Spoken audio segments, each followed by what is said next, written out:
ಎಲ್ಲರಿಗೆ ನಮಸ್ಕಾರ. ನಿನ್ನೆಯಿಂದ ರಾಮಾಯಣದ ಮತ್ತೊಂದು ಕಂತನ್ನು ಮೊದಲು ಮಾಡಿದ್ದೇವೆ. 24ನೆಯ ಸರ್ಗವನ್ನು ಕೂಡ ನಾವು ನೋಡ್ತಾ ಇದ್ವಿ. ಅಲ್ಲಿ ಲಕ್ಷ್ಮಣನ ಕ್ರೋಧ, ಕೌಸಲ್ಯೆಯ ಸಾಂತ್ವನ, ಈ ರೀತಿಯಾದ ಹಲವು ಅಂಶಗಳನ್ನು ಕಂಡ್ವಿ. 25ನೆಯ ಸರ್ಗದಲ್ಲಿ ಕೌಸಲ್ಯೆ ರಾಮನಿಗೆ ಸ್ವಸ್ತಿ ವಾಚನವನ್ನು, ಮಂಗಳ ಪ್ರಸ್ಥಾನವನ್ನು ಮಾಡ್ತಾಳೆ. ಸ್ವಸ್ತ್ಯಯನ ಅಂತ, ಅಯನಂ ಸ್ವಸ್ತಿ, ಹಾದಿ ಚೆನ್ನಾಗಿರಲಿ ಅಂತ. ಬಹಳ ಹೃದಯವಾದ, ಹೃದಯ ಸ್ಪರ್ಶಿಯಾದ ಭಾಗ. ಸಾಪನೀಯ ತಮಾಯಾಸಂ ಉಪಸ್ಪೃಶ್ಯ ಜಲಂಶುಚಿ ಚಕಾರ ಮಾತಾ ರಾಮಸ್ಯ ಮಂಗಲಾನಿ ಮನಸ್ವಿನಿ. ಅವಳು ಮೊದಲು ಕಣ್ಣೀರು ಸುರಿಸ್ತಾ ಇದ್ದವಳು ಮುಖ ತೊಳ್ಕೊಂಡು ಆಮೇಲೆ ಆಚಮನ ಮಾಡ್ತಾಳೆ. ಉಪಸ್ಪೃಶ್ಯ ಅಂತಂದರೆ ಆಚಮ್ಯ ಅಂತ. ಉದಕ ಸ್ಪರ್ಶ ಅನ್ನೋದಕ್ಕೆ ಆಚಮನ ಅಂತ ಒಂದು ಅರ್ಥ ಉಂಟು, ಸ್ನಾನ ಅಂತ ಕೂಡ ಒಂದು ಅರ್ಥ ಉಂಟು. ತ್ರಿಶವಣ ಮುದಕೋಪಸ್ಪರ್ಶಿ ಅಂತ ನಮ್ಮ ಸೂತ್ರಗಳಲ್ಲಿ ಬರುತ್ತವೆ. ತ್ರಿಶವಣ ಅಂದರೆ 3 ಸೋಮ ಹಿಂಡುವ ಹೊತ್ತು, ಅಂದರೆ ಸೋಮಯಾಗದಲ್ಲಿ ಪ್ರಾತಃಸವನ, ಮಾಧ್ಯಂದಿನ ಸವನ, ಸಾಯಂ ಸವನ ಅಂತ 3 ಸವನಗಳಿವೆ. ಆಗ ಸೋಮ ಹಿಂಡುವ ಹೊತ್ತಿನಲ್ಲಿ ಋತ್ವಿಜರು ಸ್ನಾನ ಮಾಡಿ ಬರಬೇಕು ಅಂತನ್ನುವ ಅರ್ಥ. ಕನಿಷ್ಠ ಪಕ್ಷ ಮಂತ್ರ ಸ್ನಾನವನ್ನಾದರೂ ಮಾಡಬೇಕು ಅನ್ನುವ ಅರ್ಥ. ಹಾಗೆ ಉಪಸ್ಪೃಶ್ಯ, ಉಪಸ್ಪೃಶ್ಯ ಅಂದರೆ ಆಚಮನ ಮಾಡಿ ಅಂತಲೇ ಮತ್ತೆ ಅರ್ಥ. ಮೈಕೈಗೆ ನೀರನ್ನು ಮುಟ್ಟಿಸಿಕೊಂಡು ತಾನು ಪವಿತ್ರನಾದೆ ಅಂತ ಮಾಡಿಕೊಳ್ತಕ್ಕಂಥದ್ದು. ಕೌಸಲ್ಯೆ ಆಹಿತಾಗ್ನಿಕನಾದಂಥ ದಶರಥನ ಪತ್ನಿ. ದಶರಥ ರಾಜಸೂಯ ಅಂತ ಹೇಳ್ತೀನಿ, ಅಶ್ವಮೇಧಾದಿ ಯಾಗಗಳನ್ನು ಮಾಡಿದವನು. ಹಾಗಾಗಿ ಅವನಲ್ಲಿ ತ್ರೇತಾಗ್ನಿ ಇತ್ತು. ತ್ರೇತಾಗ್ನಿಗಳೆಲ್ಲ ಇರತಕ್ಕಂಥ ಯಜಮಾನನ ಪತ್ನಿ ಅಂತಂದರೆ ಅವಳಿಗೆ ಇವೆಲ್ಲ ಗೊತ್ತೇ ಇರತಕ್ಕಂಥದ್ದು. ಇಲ್ಲಿ ಅನೇಕತ್ತರ ಬರ್ತದೆ. ಕೌಸಲ್ಯ ತಾನೇ ಆಹುತಿಯನ್ನು ಕೊಡ್ತಾ ಇದ್ದಳು ಹೋಮದಲ್ಲಿ ಅಂತೆಲ್ಲ ಬರುತ್ತದೆ. ಅದೇ ಬಗೆಯಲ್ಲಿ ಮುಂದೆ ಕೂಡ ಸೀತೆಯನ್ನು ಹನುಮಂತ ಹುಡುಕಿಕೊಂಡು ಹೋದಾಗಲೂ ಸೀತೆ ಸಂಧ್ಯಾರ್ಥಂ ವರವರ್ಣಿನಿ ಸಮಾಗಚ್ಚೇದತ್ರ, ಈ ಜಾಗಕ್ಕೆ, ನೀರಿರುವ ಜಾಗಕ್ಕೆ ಸಂಧ್ಯಾಕಾಲದಲ್ಲಿ ಅರ್ಘ್ಯಾದಿಗಳನ್ನು ಕೊಡೋಕ್ಕೆ ಅವಳು ಬರಬೇಕು ಅಂತೆಲ್ಲ ಹೇಳುವ ಉಲ್ಲೇಖಗಳನ್ನು ನೋಡಿದಾಗ ನಮಗೆ ರಾಮಾಯಣಾದಿಗಳ ಕಾಲದಲ್ಲಿ ಸ್ತ್ರೀಯರಿಗೆ ಮಂತ್ರಾಧಿಕಾರ ಇತ್ತು, ಕರ್ಮಾಧಿಕಾರ ಇತ್ತು ಅಂತೆಲ್ಲ ಗೊತ್ತಾಗುತ್ತದೆ. ಅವಳು ನೀರಿಂದ ಕೈಕಾಲು ತೊಳ್ಕೊಂಡು, ಮುಖ ತೊಳ್ಕೊಂಡು ಕಣ್ಣೀರಿಟ್ಟರೆ ಅದೊಂದು ಮೈಲಿಗೆ ಅಂತ. ಹಾಗಾಗಿ ಆ ಶೌಚವನ್ನು ಪರಿಹಾರ ಮಾಡಿಕೊಂಡು ಶೌಚ ಸಾಧಿಸಿ ಮತ್ತೆ ಆಚಮನ ಮಾಡ್ತಾಳೆ. ಅಂದರೆ ಆ ಒಂದು ಉತ್ಕಟ ಸನ್ನಿವೇಶದಲ್ಲೂ ಅವಳದು ಈ ಸಂಪ್ರದಾಯ, ಧರ್ಮಾಚರಣೆ, ಈ ಚೌಕಟ್ಟು, ಧರ್ಮಶಾಸ್ತ್ರದ ಚೌಕಟ್ಟನ್ನು ಮೀರಲಿಲ್ಲ ಅನ್ನುವ ಸ್ವಾರಸ್ಯವನ್ನು ಗಮನಿಸ್ತೀವಿ. ಅದೊಂದು ಪದ್ಧತಿ ರೂಢಿಯಾಗಿದ್ದಾಗ ಯಾವ ಭಾವಾವೇಶದ ಕಾಲದಲ್ಲೂ ಅದು ಬರ್ತಾ ಇರುತ್ತೆ. ಅದೇನು ಕೃತಕವಾಗಿ ಆರೋಪಗೊಂಡದ್ದಲ್ಲ. ಆಮೇಲೆ ಅವಳು ಮಂಗಲವನ್ನು ಆಶಂಸೆ ಮಾಡ್ತಾಳೆ. ನಶಕ್ಯಸೆ ವಾರಯಿತು ಗಚ್ಚೇದಾನೀಂ ರಘುತ್ತಮ. ಈ ಗಚ್ಚ, ಹೋಗು ಅಂತ ನಮ್ಮ ಲೋಕಭಾಷೆಗಳಲ್ಲಿ ಸಾಮಾನ್ಯ ಹೇಳಲ್ಲ, ಹೋಗಿ ಬಾ ಅಂತ. ಗಚ್ಚ ಪುನರಾಗಮನಾಯ ಚ, ಇದನ್ನು ನಾವು ಬಳಸೋದುಂಟು ಸಂಸ್ಕೃತದಲ್ಲಿ. ಹಾಗೆ ಗಾಯತ್ರಿನ ಕುರಿತು ಉಪಸ್ಥಾನ ಮಾಡುವಾಗ ಹೇಳೋದುಂಟು ಪುನರಾಗಮನಾಯ ಚ ಅಂತ. ಹಾಗೆ ಮತ್ತೆ ಬರುವುದಕ್ಕಾಗಿ ಹೋಗು ಅಂತ ಹೇಳುವ ಮಾತು ಇದೆ. ಅದು ಲೋಕರೂಢಿಯಿಂದ ಸಂಸ್ಕೃತಕ್ಕೆ ಬಂದಿದ್ದು. ಆದರೆ ಸಂಸ್ಕೃತದಲ್ಲಿ ಗಚ್ಚ ಅಂತನ್ನುವುದು, ಹೋಗು ಅಂತ ಹೇಳುವುದು ಅಮಂಗಳ ಅನ್ನುವ ಅರ್ಥದಲ್ಲಿ ಇಲ್ಲ.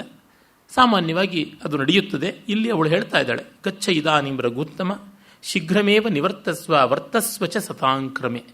ಒಳ್ಳೆಯ ಶಬ್ದಾಲಂಕಾರ. ಶೀಘ್ರಮೇವ ನಿವರ್ತಸ್ವ ವರ್ತಸ್ವಚ ಸತಾಂಕ್ರಮೆ. ಬೇಗ ಬಾ, ಮರಳಿ ಬಾ. ವರ್ತಸ್ವಚ ಸತಾಂಕ್ರಮೆ, ಸಜ್ಜನರ ಹಾದಿಯಲ್ಲಿ ಸದಾ ಇರು ಅಂತ, ಒಳ್ಳೆಯ ದಾರಿಯಲ್ಲಿ ನೀನಿರು ಅಂತ. ಈ 3ನೇ ಶ್ಲೋಕ ಬಹಳ ನನಗೆ ಇಷ್ಟವಾದದ್ದು.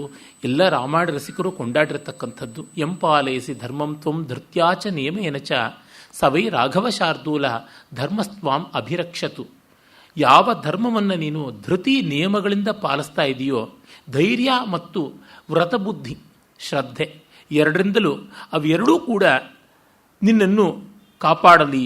ಆ 2 ಸತ್ವಗಳಿಂದ ಕೂಡಿದ ಧರ್ಮ, ಆ ಧರ್ಮ ನಿನ್ನನ್ನು ಕಾಪಾಡಲಿ ಅಂತ. ತುಂಬ ಸೂಕ್ಷ್ಮವಾದ ಸ್ವಾರಸ್ಯ, ಚೆನ್ನಾಗಿದೆ ಅಂತ ನನಗನ್ನಿಸುತ್ತದೆ. DVG ಅವರು, ರೈಟ್ ಆನರಬಲ್ ಶ್ರೀನಿವಾಸ ಶಾಸ್ತ್ರಿಗಳು ಈ ಶ್ಲೋಕವನ್ನು ಪದೇ ಪದೇ ಉಲ್ಲೇಖ ಮಾಡ್ತಾ ಇದ್ರು ಅಂತ ಬರೀತಾರೆ. ನನಗೆ ಈ ಶ್ಲೋಕದಲ್ಲಿ 2 ಅಂಶಗಳ ಸ್ವಾರಸ್ಯ ಕಾಣಿಸುತ್ತದೆ. ಧೃತಿ ಒಂದು, ನಿಯಮ ಒಂದು. ಸಾಮಾನ್ಯವಾಗಿ ನಾವು ಧರ್ಮ ಪಾಲನೆ ಮಾಡುವಾಗ ನಿಯಮಬದ್ಧರಾಗಿದ್ದೀವಿ ಅಂದರೆ ಧೈರ್ಯವಿಲ್ಲದೆ, ನಿಯಮೋಲ್ಲಂಘನಕ್ಕೆ ಧೈರ್ಯವಿಲ್ಲ. ಅದಕ್ಕಾಗಿ ಗ್ರಹಣ ಮೊನ್ನೆ ಅಂತಂದರೆ ಏನು ಕೆಡಕಾಗುತ್ತೋ ಅಂತ ಹೊತ್ತಿಗೆ ಸರಿಯಾಗಿ ಎಲ್ಲ ಮಾಡಬೇಕಾದ್ದು ಮಾಡಿ ಊರಿಗೆ ಮುಂಚೆ ಊಟ ಮಾಡಿ ಎಲ್ಲಕ್ಕೂ ದರ್ಬೆ ಹಾಕಿ ಕೂತ್ಕೋತೀವಿ. ಹಾಗೆ ನಮ್ಮ ನಿಯಮವೆಲ್ಲ ಅಧೃತಿ. ಧರ್ಮದ ದಶಲಕ್ಷಣಗಳಲ್ಲಿ ಮೊದಲನೇ ಲಕ್ಷಣವೇ ಧೃತಿ, ಆಮೇಲೆ ಕ್ಷಮಾ ದಮ ಅಹಿಂಸಾ ಶೌಚಂ ಇಂದ್ರಿಯ ನಿಗ್ರಹ ಅಂತ ಹೇಳಿದ್ದಾರೆ. ನಮ್ಮ ಒಳಿತು ಅನ್ನುವುದೆಲ್ಲ ಭಯಮೂಲವಾದದ್ದು, ನಮ್ಮ ಭಕ್ತಿಯೇ ಭಯಮೂಲವಾದದ್ದು ಅಂತನ್ನುವುದು. ಇನ್ನು ಧೈರ್ಯ ಇದ್ದರೆ ನಿಯಮವೇ ಇರುವುದಿಲ್ಲ. ಅಯ್ಯೋ ಹೇಗಾದರೂ ಪರವಾಗಿಲ್ಲ. ಸರಳವಾಗಿ ಹೇಳಬೇಕು ಅಂತಂದರೆ ಟ್ರಾಫಿಕ್ ರೂಲನ್ನು ಫಾಲೋ ಮಾಡೋದು ಭಯದಿಂದ, ಪದ್ಧತಿಯಿಂತಲ್ಲ. ಹಾಗೆ ಅದನ್ನು ವೈಲೇಟ್ ಮಾಡೋದು ಧೈರ್ಯದಿಂದ. ಹೀಗೆ ಧೃತಿ ಇದ್ದಲ್ಲಿ ನಿಯಮವಿಲ್ಲ, ನಿಯಮವಿದ್ದಲ್ಲಿ ಧೃತಿ ಇಲ್ಲ. ಹೀಗೆ ನಮ್ಮ ಲೋಕ ವ್ಯವಹಾರ ಸಾಗುತ್ತದೆ. ರಾಮನದು ಹಾಗಲ್ಲ ಅಂತ. ಇದು ರಾಮನ ವ್ಯಕ್ತಿ ಸ್ವಭಾವವನ್ನೇ ನಿರ್ದೇಶನ ಮಾಡತಕ್ಕಂಥ ಶ್ಲೋಕ ಅಂತ ನನಗನ್ನಿಸುತ್ತದೆ.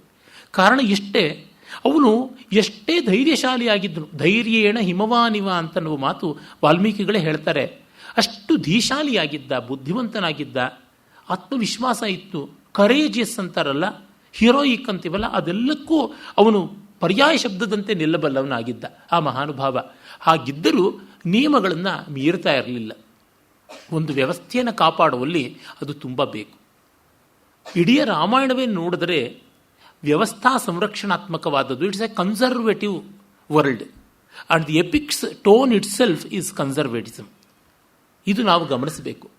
ಮತ್ತು ಕನ್ಸರ್ವೇಟಿಸಮ್ ನಮಗೆ ತುಂಬ ಜಗತ್ತಿಗೆ ಬೇಕಾದ ಒಂದು ಮೌಲ್ಯಗಳಲ್ಲಿ ಮುಖ್ಯವಾದದ್ದು. ಏಕೆಂದರೆ ನಚ್ಚಿಕೆ ಬರುವುದು ಕನ್ಸರ್ವೇಟಿವ್ ಆದಾಗಲೇ. ನಿನ್ನೆ ಇದ್ದಂತೆ ಇವತ್ತೂ ಇದ್ದಾರೆ ಅಂತಂದರೆ ನಮಗೆ ಗೊತ್ತಾಗುತ್ತದೆ. ದಿನದಿನಕ್ಕೆ ಗೋಸುಂಬೆ ಥರ, ಅಮೀಬಾ ಥರ ಬದಲಾಗ್ತಾ ಇದ್ದರೆ ಹೇಗೆ ದೃಢವಾಗಿ ಹಿಡಿಯತಕ್ಕಂಥದ್ದು. ಈ ಭಾವ ಮನುಷ್ಯನಿಗೆ ಚಿಕ್ಕ ವಯಸ್ಸಿನಲ್ಲಿ, ಯೌವನದಲ್ಲಿ ಗೊತ್ತಾಗೋಲ್ಲ. ಮುಪ್ಪು ಬರ್ತಾ ಇದ್ದಂತೆ ಹೊರಗಿನ ಜಗತ್ತಿನ ಬದಲಾವಣೆ ಹೆಚ್ಚು ಅಂತ ಅನಿಸ್ತಾ ತನಗೆ ಅದನ್ನು ಹೊಂದಿಕೊಳ್ಳೋಕ್ಕಾಗ್ತಾ ಇಲ್ಲ ಅನ್ನುವ ಕಾತರ, ಕಳವಳ ಆರಂಭವಾಗುತ್ತದೆ. ಅಭದ್ರತೆ ಅಂತೀವಲ್ಲ, ಇನ್ಸೆಕ್ಯೂರಿಟಿ ಫೀಲಿಂಗ್ ಶುರು ಆಗುತ್ತದೆ. ನಚ್ಚುವಂತೆ ಇಲ್ಲ ಅಂತ, ಎಲ್ಲ ಬದಲಾಗ್ತಾ ಇದೆ, ಕಾಲ ಕೆಡ್ತಾ ಇದೆ ಅಂತ ಶುರುವಾಗೋದು ಅಲ್ಲಿಂದ. ನಾನು ಜಗತ್ತಿನ ಲಯಕ್ಕೆ, ಜಗತ್ತಿನ ವೇಗಕ್ಕೆ, ಜಗತ್ತಿನ ಶ್ರುತಿಗೆ ಸಂವಾದಿಯಾಗೋಕ್ಕೆ ಸಾಧ್ಯವಾಗ್ತಾ ಇಲ್ಲ ಅಂತ. ಈ ಅರ್ಥದಲ್ಲಿ ಕಂಡಾಗ ನಮಗೆ ನಚ್ಚಿಕೆ ಬೇಕು ಅಂದರೆ ಒಂದು ಮಟ್ಟದ ಸ್ಥಿರತ್ವ ಬೇಕು ಅಂತ ಅರ್ಥ. ಹಳಗಾಲದ ಸಮಾಜದಲ್ಲಿ ಇದ್ದದ್ದು ಅದು. ಇವತ್ತು ತಂತ್ರಜ್ಞಾನದ ಹೆಚ್ಚಳದಿಂದ ಕ್ಷಣ ಕ್ಷಣಕ್ಕೆ ಬದಲಾವಣೆ ಆಗ್ತಾ ಇದೆ. ಆಗ ಅಲ್ಪ ಸ್ವಲ್ಪ ವ್ಯತ್ಯಾಸವಲ್ಲ, ತುಂಬ ದೊಡ್ಡ ವ್ಯತ್ಯಾಸವೇ ಬರ್ತಾ ಇದೆ. ಹಾಗೆ ಬಂದಾಗ ಬುದ್ಧಿಗೆ, ದೇಹಕ್ಕೆ ಕಷ್ಟವಾಗುತ್ತದೆ ಅದನ್ನು ಗ್ರಹಿಸಿಕೊಳ್ಳೋದಕ್ಕೆ. ಯಾಕೆಂದರೆ ಸಮಾಜದ ಎಲ್ಲ ಸ್ತರದ ಜನರಿಗೂ ಬುದ್ಧಿಪಾಠವ ಒಂದೇ ರೀತಿಯಲ್ಲಿ ಇರೋದಿಲ್ಲ. ಯಾವತ್ತೂ ಒಂದು ವ್ಯವಸ್ಥೆ, ವೆಲ್ಫೇರ್ ಸೆಟಪ್ ಅಂತೀವಲ್ಲ, ಅದು ಎಲ್ಲ ವರ್ಗದ ಜನಕ್ಕೂ ಒಂದು ಮಟ್ಟಿಗೆ ಅನುಕೂಲವಾಗುವಂತೆ ಇರಬೇಕು. ಒಂದು ಪರೀಕ್ಷಾ ಪದ್ಧತಿ ಅಂದರೆ ಅದೇ ತಾನೇ. ಬುದ್ಧಿವಂತನಾದವನು ಒಳ್ಳೆಯ ಅಂಕ ತೆಗೆದುಕೊಳ್ಳುವಂತೆ ಇರಬೇಕು, ಸಾಮಾನ್ಯ ವಿದ್ಯಾರ್ಥಿ ಪಾಸಾಗುವಂತೆ ಇರಬೇಕು, ನಿಷ್ಪ್ರಯೋಜಕ ವಿದ್ಯಾರ್ಥಿ ಫೇಲ್ ಆಗುವಂತೆ ಇರಬೇಕು. ಹಾಗಿಲ್ಲದೆ ಇದ್ದರೆ ಅದು ಪರೀಕ್ಷಾ ಪದ್ಧತಿ ಅಲ್ಲ. ನಾನು ಬುದ್ಧಿವಂತ ವಿದ್ಯಾರ್ಥಿಗಳಿಗೆ ಪರೀಕ್ಷೆ ಮಾಡ್ತೀನಿ ಅಂತಂದರೆ ಅದು ಅಲ್ಲ. ಹೀಗೆ ಆ ಅಳತೆ ಅಂತನ್ನುವುದನ್ನು ನೋಡಿದಾಗ ನಮಗೆ ಗೊತ್ತಾಗುತ್ತದೆ ಸಮಾಜದಲ್ಲಿ ನಚ್ಚಿಕೆ ಇರುವಂಥ ಒಂದು ವ್ಯವಸ್ಥೆ ಬೇಕು. ಕನ್ಸರ್ವೇಟಿಸಮ್ ಅಂತಂದರೆ ಅದೇ ಮೂಲಭೂತವಾದಂಥ ಅಂಶ. ಈ ಕನ್ಸರ್ವೇಟಿಸಮ್ನ ಅತಿರೇಕ ಏನಾಗುತ್ತದೆ, ಮೌಢ್ಯವಾಗುತ್ತದೆ, ಪ್ರಗತಿ ವಿರೋಧವೂ ಆಗುತ್ತದೆ. ಎಲ್ಲಿಯೂ ಕೂಡ ಅತಿವಾದಗಳಿಗೆ ಅವಕಾಶ ಇದ್ದೇ ಇದೆ. ಅತಿವಾದಗಳಿಗೆ ಅವಕಾಶ ಇಲ್ಲದೆ ಇರೋದು ಎಲ್ಲಿ? ಎಷ್ಟು ಸೊಗಸಾದ ಸಿಹಿ ಮೊಸರು ಬೆಳಗ್ಗೆ ಅಪರಾಹ್ನ ಆಗ್ತಾ ಇದ್ದಂತೆ ರೆಫ್ರಿಜರೇಟರ್ ಇಲ್ಲ, ತಣ್ಣಗಿರ್ತಕ್ಕಂಥ ಮಡಕೆ ಒಳಗೆ ಇಡ್ತಿಲ್ಲ ಅಂತಂದರೆ ಅದು ಹುಳಿ ಮೊಸರಾಗಿ, ಹುಳಿಲೊಡ್ಡಾಗಿ ದುರ್ವಾಸನೆ ಬಂದು ಕೆಟ್ಟು ಹೋಗುತ್ತೆ. ಫರ್ಮೆಂಟೇಷನ್ ಅನ್ನೋದು ಹಾಗೆ. ಶ್ರುತಿ ಮಾಡಿಟ್ಟ ವೀಣೆ ತಾನೇ ತಾನಾಗಿ ಶ್ರುತಿಯನ್ನು ತಗ್ಗಿಸ್ಕೊಳ್ಳುತ್ತಲ್ಲ. ಇಳಿಕೆ ಅಂತಕ್ಕಂಥದ್ದು, ಅವನತಿ ಎನ್ನುವಂಥದ್ದು, ಅತಿರೇಕ ಅನ್ನುವುದು ಇದ್ದದ್ದೇ ಲೋಕದಲ್ಲಿ. ಹಾಗಾಗಿ ಆಗ ಈಗ ಸಮಾಜದಲ್ಲಿ ಅದನ್ನು ಹದಕ್ಕೆ ಶ್ರುತಿ ಮಾಡಿಕೊಡ್ತಕ್ಕಂಥ ಮಹಾನುಭಾವರು ಬರಬೇಕಾಗುತ್ತದೆ. ರಾಮಾಯಣದ ಸಮಾಜ ಮಹಾಭಾರತದ ಸಮಾಜಕ್ಕಿಂತ ಪ್ರಾಚೀನವಾದದ್ದು. ಹಾಗಾಗಿ ಅಲ್ಲಿ ಕನ್ಸರ್ವೇಟಿಸಮ್ಗೆ ಹೆಚ್ಚಿನ ಅವಕಾಶವಿತ್ತು. ಮಹಾಭಾರತದಂಥ ಯುಗಸಂಧಿಯ ಸಂದರ್ಭ ರಾಮಾಯಣದ್ದಲ್ಲ. ಮಹಾಭಾರತ ರೂಪುಗೊಂಡಿದ್ದೇನೆ ಅದರ ಪ್ರಧಾನ ಘಟನೆಗಳೇ ಯುಗಸಂಧಿಯದು. ರಾಮಾಯಣದಲ್ಲಿ ಯುಗಸಂಧಿಯ ಮೌಲ್ಯ ಸಂಘರ್ಷದ ಪ್ರಸ್ತಾವ ಇಲ್ಲವೇ ಇಲ್ಲ. Why Ramayana is more a straightforward and simple ಕಾವ್ಯ? It's because of this reason. ಈ ಸಂಘರ್ಷ ಕಡಿಮೆ ಇದ್ದಿದ್ದರಿಂದಲೇ ಸಂಸ್ಕೃತದ ಬೇರೆ ಬೇರೆ ಭಾಷೆಗಳ ಎಷ್ಟೋ ಕವಿಗಳು ತಮ್ಮ ಕಲ್ಪನೆ ತೋರಿಸೋದಕ್ಕೆ ಯಥೇಷ್ಟ ಅವಕಾಶ ಇದೆ ಅಂತ ಸರಳವಾದ ಕಥೆ, ಸ್ಟ್ರೈಟ್ ಫಾರ್ವರ್ಡ್ ಸ್ಟೋರಿ ಅಂತ ತೆಗೆದುಕೊಂಡ್ರು. ಯಾವೊಬ್ಬ ಕವಿಯೂ ಮಹಾಭಾರತವನ್ನು ತೆಗೆದುಕೊಂಡು ಅಷ್ಟಾದಶ ವರ್ಣನೆಗಳಿಂದ ಅಲಂಕಾರ ಮಾಡಿಬಿಟ್ಟು ಶಬ್ದಾಲಂಕಾರಗಳಿಂದ ಚಿತ್ರಕವಿತೆಯಿಂದ ಬೊಂಬಾಸ್ಟಿಕ್ ಆಗಿರುವಂತೆ ಮಾಡಿಲ್ಲ. ಕಾರಣ, ಹಾಗೆ ಮಾಡೋದಕ್ಕೆ ಮಹಾಭಾರತ ಅವಕಾಶ ಕೊಡಲ್ಲ. ಮಹಾಭಾರತ ಮೌಲ್ಯ ಸಂಘರ್ಷ ಇರೋದ್ರಿಂದ ಅದರ ಬಗೆಗೆ ಮೀಮಾಂಸೆ ಮಾಡು, ಅದರ ಬಗ್ಗೆ ವಿಚಿಕಿತ್ಸೆ ಮಾಡಿಕೋ ಅಂತ ಹೇಳುತ್ತದೆ. ಈ ದೃಷ್ಟಿಯಿಂದ ಕಂಡಾಗ ರಾಮಾಯಣದ ಸಾರಳ್ಯಕ್ಕೆ ಮುಖ್ಯ ಕಾರಣ ಅದು ಯುಗಸಂಧಿಯ ಮೌಲ್ಯಗಳಲ್ಲ. ದಶರಥನಿಗೂ ರಾಮನಿಗೂ ಒಂದು ತಲೆಮಾರಿನ ಅಂತರ ಇದ್ದರೂ ಇದು ವ್ಯಕ್ತಿಗತವಾದ ಸಮಸ್ಯೆ ಹೊರತು ತಲೆಮಾರುಗಳ ಸಮಸ್ಯೆ ಅಲ್ಲ. ಸುಗ್ರೀವ ಮತ್ತು ವಾಲಿ ಅವರಿಬ್ಬರಿಗೂ ಒಂದೇ ತಲೆಮಾರಿನ ಅಣ್ಣ ತಮ್ಮಂದಿರಿಗೂ ಸಂಘರ್ಷ ಇದ್ದರೂ ಅದು ತಲೆಮಾರಿನ ಸಮಸ್ಯೆ ಆಗಿಲ್ಲ, ಅದು ವ್ಯಕ್ತಿಗತವಾದ ಸಮಸ್ಯೆ ಆಗಿದೆ. ಹಾಗಾಗಿ ಮೌಲ್ಯ ಸಂಘರ್ಷ ಅಲ್ಲಿ ತುಂಬ ದೊಡ್ಡ ಮಟ್ಟಕ್ಕೆ ಬಂದಿಲ್ಲ. ಅದೇ ರೀತಿ ಲಂಕೆಯಲ್ಲಿ ನೋಡಿದಾಗಲೂ ಅಷ್ಟೇ, ಪರಸ್ತ್ರೀಯ ಅಪಹರಣ ಅನ್ನುವಂಥದ್ದು ಅನ್ಯಾಯ ಅನ್ನುವುದು ಲಂಕೆಯ ಜನಕ್ಕೂ ಗೊತ್ತಿದೆ, ರಾವಣನ ಒಡಹುಟ್ಟಿಗಳಿಗೆ ಗೊತ್ತಿದೆ, ಕುಂಭಕರ್ಣನಿಗೂ ಗೊತ್ತಿದೆ, ವಿಭೀಷಣನಿಗೂ ಗೊತ್ತಿದೆ, ಮಂಡೋದರಿಗೂ ಗೊತ್ತಿದೆ, ಇಂದ್ರಜಿತ್ತಿಗೂ ಗೊತ್ತಿದೆ. ಆದರೂ ಪರವಾಗಿಲ್ಲ ಅಂತಾರೆ ಹೊರತು ಈ ಕಾಲದ ಮೌಲ್ಯವಲ್ಲ ಅದು. ಪರಪತ್ನಿ ಪರಿಗ್ರಹ ಅನ್ನೋದು ಆಧುನಿಕ ಕಾಲದ ಮೌಲ್ಯ ಅಂತ ಅವ್ರು ಹೇಳ್ತಾ ಇಲ್ಲ. ಅಲ್ಲಿ ಮೈಟ್ ಈಸ್ ರೈಟ್ ಅಂತ ಹೇಳ್ತಾ ಇದ್ದಾರೆ, ಇಂಡಿವಿಜುವಲಿಸಮ್ ಅದು ಅಷ್ಟೇ ಹೊರತು ಇಂಡಿವಿಜುವಲ್ ಆದಂಥ ಒಂದು ಮನೋಧರ್ಮ, ವ್ಯಕ್ತಿಗತವಾದಂಥ ಒಂದು ಅತಿರೇಕವೇ ಹೊರತು ಅದು ಸಮಾಜದಲ್ಲಿ ಉಲ್ಬಣವಾಗ್ತಾ ಇಲ್ಲ. ಹೆಕ್ಕಿ ನೋಡಬಹುದು ನಾವು. ಎಲ್ಲಿಯೂ ಕೂಡ ರಾಮಾಯಣದಲ್ಲಿ ಬರ್ತಕ್ಕಂಥ ಋಷಿಗಳು ಕಾಲದ ಬಗ್ಗೆ, ಕಾಲದ ಕೆಡುಕಿನ ಬಗ್ಗೆ ಎಲ್ಲಿಯೂ ಹೇಳೋಲ್ಲ. ಅದೇ ವೇದವ್ಯಾಸರಂಥವರೇ ಮಹಾಭಾರತದ ಆದಿಯಲ್ಲಿಯೇ ಅತಿಕ್ರಾಂತ ಸುಖ ಕಾಲಾಹ ಪ್ರತ್ಯುಪಸ್ಥಿತ ದಾರುಣ ಶ್ವಶ್ವ ಪಾಪೀಯ ದಿವಸಾಹ ಪೃಥ್ವೀ ಗತಯೌವನ ಅನ್ನುವ ರೀತಿಯಲ್ಲಿ ಕಾಲ ಕೆಡ್ತಾ ಇದೆ ಅಂತ ಹೇಳ್ತಾರೆ. ಶಾಂತಿ ಪರ್ವದಲ್ಲಿ ಕಾಲಃ ಪಚತಿ ಭೂತಾನಿ ಅನ್ನುವ ಮಾತು ಬರ್ತದೆ. ಎಷ್ಟು ಕಡೆಗೆ ಮಹಾಭಾರತದಲ್ಲಿ ಇದನ್ನು ನಾವು ನೋಡ್ತೀವಿ. ರಾಜಾವಾ ಕಾಲ ಕಾರಣಂ ಕಾಲೋವಾ ರಾಜ್ಞ ಕಾರಣಂ ರಾಜಾ ಕಾಲಸ್ಯ ಕಾರಣಂ ಅಂತ ಹೇಳುವ ಚರ್ಚೆಗಳೆಲ್ಲ ಬರುತ್ತವೆ. ಈ ಸಂಘರ್ಷಗಳನ್ನು ನಾವು ನೋಡ್ತೀವಿ. ಹೀಗಾಗಿ ಮಹಾಭಾರತದ ಸಂಕೀರ್ಣವಾದ ಯುಗಸಂಧಿಯ ವ್ಯವಸ್ಥೆ ರಾಮಾಯಣದ್ದಲ್ಲ, ರಾದರ್ ಯುಗಸಂಧಿಯ ಅವ್ಯವಸ್ಥೆ ಅಲ್ಲ.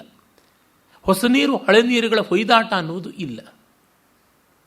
ವ್ಯಕ್ತಿಗತವಾದ ಮೌಲ್ಯ ದೃಷ್ಟಿಯ ಭಿನ್ನತೆ ಅಷ್ಟೇ ಅಲ್ಲಿ ಕಾಣಿಸುತ್ತದೆ.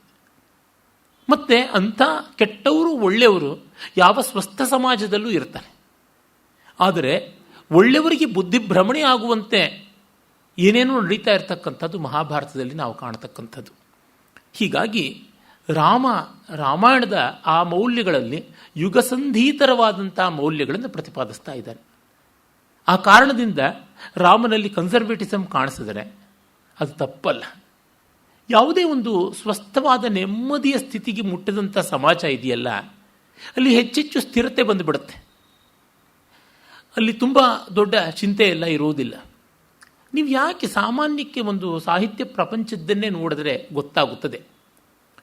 ಕಾದಂಬರಿ ಅನ್ನುವಂಥ ಒಂದು ಮಾಧ್ಯಮ ತನ್ನ ರೂಪವನ್ನು, ತನ್ನ ಸ್ವರೂಪವನ್ನು ಕಂಡುಕೊಳ್ತಾ ಇದ್ದಂಥ ಕಾಲ ಕನ್ನಡ ಸಾಹಿತ್ಯದ ನವೋದಯದಲ್ಲಿ ಯಾವ್ಯಾವುದೋ ರೀತಿ ನಡೀತಾ ಇತ್ತು. ಆಮೇಲೆ ಅದು ಒಂದು ಸ್ಟ್ಯಾಂಡರ್ಡೈಸ್ ಅಂತೀವಲ್ಲ, ಹಾಗೆ ಆದ ತಕ್ಷಣ ಎಲ್ಲರೂ ಕಾದಂಬರಿ ಬರೆಯೋಕ್ಕೆ ಆರಂಭ ಮಾಡಿಬಿಡ್ತಾರೆ. ಜಿ ಎಸ್ ಶಿವರುದ್ರಪ್ಪನವರು ತಾವು ಮೊತ್ತ ಮೊದಲಿಗೆ ಸಾಮಗಾನ ಅಂತ ಒಂದು ಕವಿತಾ ಸಂಗ್ರಹ ಮಾಡಿದ್ರು. ಅದಕ್ಕೆ ಮುನ್ನುಡಿ ಅವರ ವಿದ್ಯಾಗುರುಗಳು, ಅವರ ಸಂಶೋಧನಾ ಪ್ರಬಂಧಕ್ಕೆ ಮಾರ್ಗದರ್ಶಕರು ಮಹಾಕವಿ ಕುವೆಂಪು ಅವರು ಬರೆದರು. ಪ್ರಿಯತಮ ಶಿಷ್ಯ ಶಿವರುದ್ರಪ್ಪನವರು ಅದಕ್ಕೆ ಮುನ್ನುಡಿ ಬರೀತಾರೆ ಕುವೆಂಪು. ಆ ಮುನ್ನುಡಿ ಓದಿದ್ರೆ ಹೆದರಿಕೆ ಆಗುತ್ತೆ. ಶಿವರುದ್ರಪ್ಪನವ್ರು ಪಾಪ ಅದನ್ನು ಹೇಗೆ ಅಚ್ಚು ಮಾಡಿಸಿದ್ರು ಅಂತ ಇವ್ರ ಬಗ್ಗೆ ಒಳ್ಳೆ ಮಾತಾಡಿ ಎಲ್ಲ ಬರೆದಿದ್ದಾರೆ. ಆದರೆ ಈ ಪದ್ಧತಿಯನ್ನು ನವೋದಯದ ನಾವುಗಳು ಮೊದಲೇ ರೂಪ ಮಾಡಿ ಕೊಟ್ಟಿದ್ದರಿಂದ ಯಾರೂ ಬರೀಬಹುದಾದ ಕವಿತೆಗಳು ಅನ್ನುವಂತೆ ಬರೆದು ಬಿಡ್ತಾರೆ. ಅಂದರೆ ಸೆಟ್ ಮಾಡಿ ಕೊಟ್ಬಿಟ್ಟಿದ್ದೀನಿ ಪ್ಯಾಟ್ರನನ್ನು, ಆ ಮೌಲ್ನಲ್ಲಿ ಯಾರು ಬೇಕಾದ್ರೂ ಅಚ್ಚಾಕೊಂಡು ಹೋಗ್ಬೋದು, ಅದಕ್ಕೇನು ದೊಡ್ಡ ವಿಶೇಷ ಇಲ್ಲ ಅಂತ. ಇವರು ತುಂಬ ತಮ್ಮದಾದ ಧ್ವನಿಯನ್ನು, ತಮ್ಮದಾದ ಭಾಷೆಯನ್ನು, ತಮ್ಮದಾದ ಶೈಲಿಯನ್ನು ಕಂಡುಕೊಳ್ಬೇಕು. ನವೋದಯದಲ್ಲಿ ಇವೆಲ್ಲ ಆಗಿರೋದ್ರಿಂದಾಗಿ ಬರ್ತಿದೆ ಅಂತ. ಅದು ಯಾವಾಗ ಈಗ ಶಿವರುದ್ರಪ್ಪನವ್ರದ್ದಿದ್ದರೆ ಹತ್ತತ್ರ 95 ವರ್ಷ ಆಗ್ತಿತ್ತೇನೋ, 90 95 ವರ್ಷ. ಅವರು ಯಾವಾಗಲೂ 25 ವರ್ಷದಲ್ಲಿ, ಅಂದರೆ ಈ 75 ವರ್ಷದ ಕೆಳಗೆ ನವೋದಯ ಇನ್ನೂ ತನ್ನ ಉಚ್ಛ್ರಾಯದಲ್ಲಿ ಇದ್ದಾಗಲೇ ಕುವೆಂಪು ಅವರು ಈ ಥರ ಬರೀತಾರೆ ಅಂತಂದರೆ ಅಷ್ಟು ಭಾವುಕರಾದ ಕವಿ ಕಾಲಕಾಲಕ್ಕೆ ಅವರವ್ರು ಕಂಡುಕೊಳ್ಬೇಕು ಮೌಲ್ಯ ಅಂತನ್ನೋದನ್ನು ನಿರ್ದಾಕ್ಷಿಣ್ಯವಾಗಿ ಪ್ರೇಷಿಷ್ಯ ಆದರೂ ಮುಲಾಜು ನೋಡದೆ ಮುಖಾಮೂತಿ ನೋಡದೆ ಅವರ ಮನೋಹರವಾದ ದಿವ್ಯ ಗಂಭೀರವಾದಂಥ ಸಂಸ್ಕೃತಮಯವಾದ ಕನ್ನಡದಲ್ಲಿ ಬರೆದು ಕೂತ್ಬಿಟ್ಟಿದ್ದಾರೆ. ಅಂದರೆ ಏನಿದು ನಮಗೆ ಗೊತ್ತಾಗುತ್ತದೆ ಎಷ್ಟು ಕಷ್ಟ ತಮ್ಮದಾದ ರೂಪ, ತಮ್ಮದಾದ ರಚನೆ, ತಮ್ಮದಾದ ಶೈಲಿಯನ್ನು ಕಂಡುಕೊಳ್ಳೋದು ಅಂತನ್ನುವುದು. ಹಾಗಾಗಿ ಒಂದು ಚೌಕಟ್ಟು ಬಂದ ಮೇಲೆ ಎಲ್ಲರೂ ಧುಮುಕ್ಬಿಡ್ತಾರೆ. ಒಂದು ಹಂತ ಮೊದಲನೇದು ಮಾಡೋದೇ ಬಹಳ ಕಷ್ಟ. ಆಮೇಲೆ ಎರಡನೇ ಬೆಳೆಗೆ ಎಲ್ಲರೂ ಬಂದುಬಿಡ್ತಾರೆ. ಮೊದಲನೇದಲ್ಲಿ ಎಷ್ಟು ಅನುಕೂಲ ಇರುತ್ತೋ ಅಷ್ಟೇ ಪ್ರತಿಕೂಲವೂ ಇರುತ್ತದೆ. ಹೀಗಾಗಿ ಒಂದು ಸ್ಥಿರತೆಯನ್ನು ಮುಟ್ಟಿದ ಸಮಾಜ ಆದಾಗ ಸೌಖ್ಯ ಬಂದುಬಿಡುತ್ತೆ. ಇವತ್ತು ನೋಡಿ, ಪುರಂದರದಾಸರ ಶೈಲಿನಲ್ಲಿ ದಾಸಾನುದಾಸರು ಎಲ್ಲರೂ ಬರೆದು ಬಿಟ್ಟಿದ್ದಾರೆ, ವಚನಕಾರ ಶೈಲಿನಲ್ಲಿ ಎಲ್ಲರೂ ಬರೆದು ಬಿಟ್ಟಿದ್ದಾರೆ. ಗೊತ್ತಾಯಿತು ಅದು ಮಾದರಿ ಅಂತ. ಹಾಗೆ ಆ ಒಂದು ಸ್ಥಿರತೆ ಬಂದಾಗ ಆ ಸ್ಥಿರತೆಯನ್ನು ಉಳಿಸಿಕೊಡುವುದು ಒಂದು ದೊಡ್ಡ ಮೌಲ್ಯವಾಗುತ್ತದೆ. ನೀನು ಯಾತಕ್ಕೆ ಹೀಗೆ ಬರದೆ ಹಾಗೆ ಬರದೆ ಅಂತ ಯಾರು ಆಕ್ಷೇಪ ಮಾಡೋಕ್ಕಾಗಲ್ಲ. ಆ ಚೌಕಟ್ಟಿನಲ್ಲಿ ಏನು ನಡ್ಕೊಂಡು ಬಂದಿದೆ ಅಂತ ಅನುದಿನವೂ ಆಕಸ್ಮಿಕಗಳಾದರೆ ಆ ಸಮಾಜ ಬಾಳಕ್ಕಾಗಲ್ಲ, ಅದು ತುಂಬ ಭಯಾನಕವಾದ ಸಮಾಜ ಆಗುತ್ತದೆ. ಈ ಅರ್ಥದಲ್ಲಿ ರಾಮನ ಧೃತಿ ಮತ್ತು ನಿಯಮಗಳು ಆತನ ವ್ಯಕ್ತಿತ್ವದ ಮಹಾಲಕ್ಷಣಗಳಾಗಿವೆ. ತಾಯಿ ಕೌಸಲ್ಯೆ ಅದನ್ನು ಹಾಗೆ ಗುರುತಿಸ್ಬಿಟ್ಟು ಹೇಳ್ತಾ ಇದ್ದಾಳೆ. ಮತ್ತೆ ಅಲ್ಲಿ ಒಂದು ತಿವಿತವೂ ಇರಬಹುದೇನೋ, ನೀನು ಧರ್ಮವನ್ನು ನಿಯಮದಿಂದ ಪಾಲಿಸ್ತಾ ಇದೆಯಪ್ಪ, ಅಪ್ಪನ ಮಾತು ಮೀರಬಾರದು ಅಂತ. ಸ್ವಲ್ಪ ಧೈರ್ಯವೇ ಜಾಸ್ತಿ ಇದ್ದಿದ್ದರೆ ಬಿಟ್ಟಾಕ್ತಾ ಇದ್ದೆ ಆ ಕಡೆಗೆ. ಎರಡೂ ಇದೆ ಅವನಿಗೆ, ಧೃತಿ ಮತ್ತು ನಿಯಮ ಎರಡೂ ಇದೆ. ಅದೇ ನಿನ್ನನ್ನು ಕಾಪಾಡಲಿ. ತುಂಬ ಹೃದಯ ತುಂಬಿದ ಅಸಹಾಯಕವಾದ ತಾಯಿಯ ಮಾತು ಬಹಳ ಚೆನ್ನಾಗಿರ್ತಕ್ಕಂಥದ್ದು ಮತ್ತು ಎಲ್ಲ ಕಾಲಕ್ಕೂ ಬೇಕಾಗತಕ್ಕಂಥ ಮೌಲ್ಯ. ನೆಮ್ಮದಿ ಇದ್ದಾಗ ನಮಗೆ ಗೊತ್ತಾಗೋಲ್ಲ ಅದರ ಬೆಲೆ ಏನು ಅಂತ, ಅದನ್ನು ಕಳ್ಕೊಂಡಾಗ ಗೊತ್ತಾಗುತ್ತೆ. ವ್ಯವಸ್ಥೆಯ ಬೆಲೆ ಗೊತ್ತಾಗೋದು ವ್ಯವಸ್ಥೆಯಿಂದ ಆಚೆಗೆ ಹೋದಾಗ. ಇವತ್ತು ನಕ್ಸಲೈಟ್ಸ್ ಬಗ್ಗೆ ಕೊಂಡಾಟ ಮಾಡಿ ಕೋಲಾಹಲ ಮಾಡಿ ನಮ್ಮ ಈ ಎಡಚರು ಇದ್ದಾರಲ್ಲ, ದುರ್ಬುದ್ಧಿ ಜೀವಿಗಳಿದ್ದಾರಲ್ಲ, ಅವರು ಬಾಯಿಗೆ ಬಂದಂತೆ ಮಾಡ್ತಾರೆ. ಅನುಕೂಲಕಾರಿಯಾಗಿ ಪಟ್ಟಭದ್ರವಾಗಿ ಕೂತು ಬಿಟ್ಟಿದ್ದಾರೆ ಆಯಕಟ್ಟಾದ ಜಾಗಗಳಲ್ಲಿ, ಅದು ದೊಡ್ಡ ದೊಡ್ಡ ನಗರಗಳಲ್ಲಿ ಸರ್ಕಾರಿ ಕೃಪಾಪೋಷಿತವಾದ ಬಂಗಲೆಗಳಲ್ಲಿ ಕೂತ್ಕೊಂಡು ಪ್ರಜೆಗಳ ದುಡ್ಡನ್ನು ತಿಂದು ತೇಗ್ತಾ ಹೇಳ್ತಾರೆ ಅತಂತ್ರ ವ್ಯವಸ್ಥೆಯನ್ನು ಕೊಂಡಾಡಿಕೊಂಡು. ಆದರೆ ವಸ್ತುಸ್ಥಿತಿಯನ್ನು ನೋಡಿದಾಗ ಆ ವ್ಯವಸ್ಥೆ ಅನ್ನೋದು ಬೇಕು. ಎಲ್ಲ ಸಾಮಾನ್ಯರಿಗೂ ಇದ್ದರಲ್ಲಿ ಹಾಯಾಗಿ ನಮ್ಮಷ್ಟಕ್ಕೆ ನಾವಾಗಿ ಅಂತ ರಾಜರತ್ನಂ ಅವ್ರು ಹೇಳ್ತಾರಲ್ಲ, ಹೇಳಕ್ಕೊಂದೂರು ಮನಗಕ್ಕೊಂದು ಸೂರು, ಅದು ಇರಬೇಕು ಅಂತ, ಆ ಮಟ್ಟಕ್ಕೆ ಬರಲೇಬೇಕು ಅಂತ, ಆ ಥರದ್ದು. ಆಮೇಲೆ ಅವಳು ವಿಶ್ವಾಮಿತ್ರಾದಿಗಳು ನಿನಗೆ ಯಾವ ವಿದ್ಯೋಪದೇಶ ಮಾಡಿದ್ರು ಅದು ನಿನ್ನನ್ನು ಕಾಪಾಡಲಿ. ಯಾನಿ ದತ್ತಾನಿ ತೇಸ್ತ್ರಾಣಿ ವಿಶ್ವಾಮಿತ್ರೇಣ ಧೀಮತ ತಾನಿ ತ್ವಾಮಭಿರಕ್ಷಂತು ಗುಣೈ ಸಮುದಿತಂ ಸದ. ಕ್ಷತ್ರಿಯನಿಗೆ ಬೇಕಾದದ್ದು ಆಯುಧ ಜೀವಿ ಅವನು. ಹಾಗಿಲ್ಲದೆ ಆಗುವಂಥದ್ದೆಲ್ಲ ವಿಶ್ವಾಮಿತ್ರನ ದಿವ್ಯಾಸ್ತ್ರಗಳು ಕಾಪಾಡಲಿ ಅಂತ.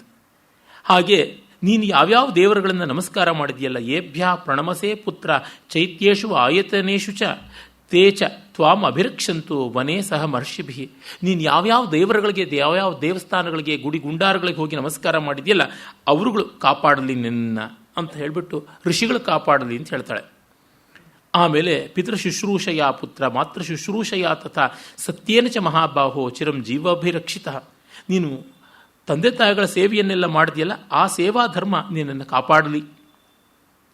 ಹಾಗೆ ಅಲ್ಲಿರ್ತಕ್ಕಂಥ ಕಾಡು ಮೇಡುಗಳು, ಶೈಲಾಹ ವೃಕ್ಷಾಹ ಕ್ಷುಪಾಹ ಹೃದಾಹ ಇವುಗಳೆಲ್ಲ ನಿನ್ನನ್ನು ಕಾಪಾಡಲಿ. ಸ್ನಾನ ಮಾಡೋಕ್ಕೆ ಹೋದಾಗ ಜಲದೇವತೆಗಳು ಕಾಪಾಡಲಿ, ಸಂಚಾರ ಮಾಡುವಾಗ ವನದೇವತೆಗಳು ಕಾಪಾಡಲಿ, ಹಗಲು ರಾತ್ರಿಗಳು ಕಾಪಾಡಲಿ, ಸಂಧಿಕಾಲಗಳು ಕಾಪಾಡಲಿ, ಮುಹೂರ್ತಾದಿಗಳು ಕಾಪಾಡಲಿ, ದೇಶ ಕಾಲಗಳು ಕಾಪಾಡಲಿ ಅಂತ ಬಗೆಬಗೆಯಲ್ಲಿ ಅವಳು ಹೇಳ್ತಾಳೆ. ಸ್ಮೃತಿರ್ಧೃತಿಶ್ಚ ಧರ್ಮಶ್ಚ ಪಾತು ತ್ವಾಂ ಪುತ್ರ ಸರ್ವತಃ ಸ್ಕಂದಶ್ಚ ಭಗವಾನ್ ದೇವ ಸೋಮಶ್ಚ ಸ ಬೃಹಸ್ಪತಿ. ಇಲ್ಲಿ ಸ್ಕಂದನ ಉಲ್ಲೇಖ ಬಂದಿದೆ, ಕೆಲವು ಕಡೆ ಸ್ಕಂದ ಇಂದ್ರನೇ ಹೌದು ಅಂತ ಕೂಡ ಉಲ್ಲೇಖ ಬರುತ್ತದೆ. ಇಲ್ಲಿ ಸೋಮ ಬೃಹಸ್ಪತಿ ಸ್ಕಂದಾದಿಗಳೆಲ್ಲ ಕಾಪಾಡಲಿ ಅಂತ. ಪಾಪ ನಮಗೆ ಧೈರ್ಯ ಬರುವುದು ಈ ಭಗವತ್ ಸಂಸ್ಮರಣೆಯಿಂದ ಮಾತ್ರ, ಇನ್ಯಾವುದರಿಂದ ಅದನ್ನೆಲ್ಲ ಹೇಳ್ಕೊಂಡು ಬರ್ತಾಳೆ. ವಿಸ್ತೃತವಾಗಿ ಬರುತ್ತದೆ. ಅಹೋರಾತ್ರೇ ತಥಾ ಸಂಧ್ಯೆ ಪಾಂತುತ್ವಾಂ ವನಮಾಶ್ರಿತಂ. ಇಲ್ಲಿ ಸಂಧ್ಯಾ 2 ಸಂಧ್ಯೆ ಅಂತನ್ನುವುದು ಮತ್ತೆ ಗೊತ್ತಾಗುತ್ತದೆ. ಹಾಗೆ ಋತುಗಳು ಕಾಪಾಡಲಿ, ಮಾಸಗಳು ಸಂವತ್ಸರಗಳು ಕಾಪಾಡಲಿ ಅಂತೆಲ್ಲ ಹೇಳ್ತಾಳೆ. ಆಮೇಲೆ ಕ್ರವ್ಯಾದಾನಾಂಚ ಸರ್ವೇಷ ಮಾಭೂತ್ ಪುತ್ರಕತೆ ಭಯಂ. ಭಯಂಕರವಾದ ಕಾಡು ಜೀವಿಗಳು ಯಾವುದಿವೆ ಮತ್ತು ಮನುಷ್ಯರನ್ನೇ ತಿನ್ನಬಲ್ಲಂಥವು ಅವುಗಳು ಎಲ್ಲವೂ ನಿನಗೆ ಭಯಕಾರಕವಾಗದೇ ಇರಲಿ. ಪ್ಲವಗ, ವೃಶ್ಚಿಕ, ದಂಶಾಹ, ವಶಕಾಶ್ಚೈವ ಕಾನ, ಒಂದು ಸೊಳ್ಳೆವರೆಗೂ ಯಾವುದನ್ನು ಬಿಟ್ಟಿಲ್ಲ. ಹಾವು, ಚೇಳು, ಹಲ್ಲಿ, ಹರಡೆ, ಸೊಳ್ಳೆ ಯಾವುದೂ ನಿನಗೆ ತೊಂದರೆ ಮಾಡದೇ ಇರಲಿ ಅಂತ ತಾಯಿಯ ಪ್ರೀತಿ ಅನ್ನೋದು ಎಂಥದ್ದು ಅನ್ನೋದನ್ನು ತೋರ್ಪಡಿಸ್ತಾರೆ. ಆಮೇಲೆ ಮಾಚತ್ವಾಂ ಹಿಂಸಿಷು ಪುತ್ರ ಮಯಾ ಸಂಪೂಜಿತಸ್ತ್ವಿಹ ಆಗಮಾಸ್ತೆ ಶಿವಾಸ್ಸಂತು ಸಿದ್ಧ್ಯಂತು ಚ ಪರಾಕ್ರಮಾಹ. ನಿನ್ನ ದಾರಿಗಳೆಲ್ಲ ಸುಲಭವಾಗಿರಲಿ, ಸ್ಪಷ್ಟವಾಗಿರಲಿ, ಮತ್ತು ನಿನ್ನ ಪರಾಕ್ರಮ ಫಲಿಸಲಿ, ನಿನ್ನ ಮಾರ್ಗ ಮಂಗಳಮಯವಾಗಲಿ. ಶಿವಾಸ್ತೆ ಸಂತು ಪಂಥಾನಃ ಅಂತ ಮತ್ತೆ ಮತ್ತೆ ಕಾಳಿದಾಸಾದಿಗಳು ಅದನ್ನು ಹೇಳ್ತಾ ಬಂದ್ರಲ್ಲ, ಅದಕ್ಕೆ ಮೂಲ ಆಗಮಾಸ್ತೆ ಶಿವಾಸ್ಸಂತು ಅಂತನ್ನುವಲ್ಲಿ ಬರ್ತದೆ. ಹೀಗೆ ಎಲ್ಲರೂ ನಿನ್ನನ್ನು ಕಾಪಾಡಲಿ ಅಂತ ಅವಳು ಪ್ರಾರ್ಥನೆ ಮಾಡಿ ಅಗ್ನಿಯಲ್ಲಿ ಹವನವನ್ನು ಮಾಡಿಸ್ತಾಳೆ. ಹಾವಯಾಮಾಸ ವಿಧಿನ ಅಂತ ವಿಧಿವತ್ತಾಗಿ ಪುರೋಹಿತರಿಂದಲೇ ಆಹುತಿ ಕೊಡಿಸ್ತಾಳೆ. ಮತ್ತು ರಾಮನಿಗೆ ಪ್ರಸ್ಥಾನ ಮಂಗಲ. ನೋಡಿ, ಅವನು ಎಷ್ಟು ಕರ್ಮಿಷ್ಠ ಅಂತಂದರೆ ಪ್ರಸ್ಥಾನ ಕಾಲದಲ್ಲಿ ಯಾವ ಹೋಮಾದಿಗಳು ಮಾಡಬೇಕಾಗಿತ್ತು ಅದನ್ನೆಲ್ಲ ಮಾಡಿಯೇ ಹೋಗಿದ್ದಾನೆ. ಅವನು ತುಂಬ ರಿಚುಲಿಸ್ಟಿಕ್, ಫಾರ್ಮಲ್ ರಾಮ. ಅದನ್ನು ಮತ್ತೆ ಮತ್ತೆ ನಾವು ಕಾಣಬಹುದು. ಆಮೇಲೆ ಹೊರಡ್ತಾನೆ ಅವನು. ಮತ್ತೆ ಅವಳು ತಿರುಗಾ ಮಂಗಳವನ್ನು ಆಶಾಸನ ಮಾಡ್ತಾಳೆ. ಮಂಗಲಾನಿ ಮಹಾಬಾಹೋ ದಿಶಂತು ಶುಭಮಂಗಲಾಹ ಅಂಥೇಳಿ ಗಂಧೈಶ್ಚಾಪಿ ಸಮಾಲಭ್ಯ ರಾಮ ಮಾಯತಲೋಚನ ಓಷಧೀಂಚಾಪಿ ಸಿದ್ಧಾರ್ಥಾಂ ವಿಶಲ್ಯಕರಣೀಂ ಶುಭಾಂ. ವಿಶಲ್ಯಕರಣಿ ಎನ್ನುವಂಥ ಒಂದು ಮೂಲಿಕೆಯನ್ನು ಕೂಡ ಕಟ್ತಾಳೆ ಅಂತ. ಚಕಾರ ರಕ್ಷಾಂ ಕೌಸಲ್ಯ ಮಂತ್ರೈರಭಿಜಜಾಪಚ. ಪಾಪ ಮಹಾರಾಣಿ ಆಗಿರ್ಬೋದು, ಯಾರಾದರೂ ಆಗಿರ್ಬೋದು, ದೊಡ್ಡವನೇ ಬೆಳೆದಿರ್ತಕ್ಕಂಥವನಾಗಿರ್ಬೋದು, ಮಗನೇ ತಾಯಿಯ ಪಾಲಿಗೆ. ಹಾಗಾಗಿ ರಕ್ಷೆ ಕಟ್ಟಬೇಕು ಅಂತ.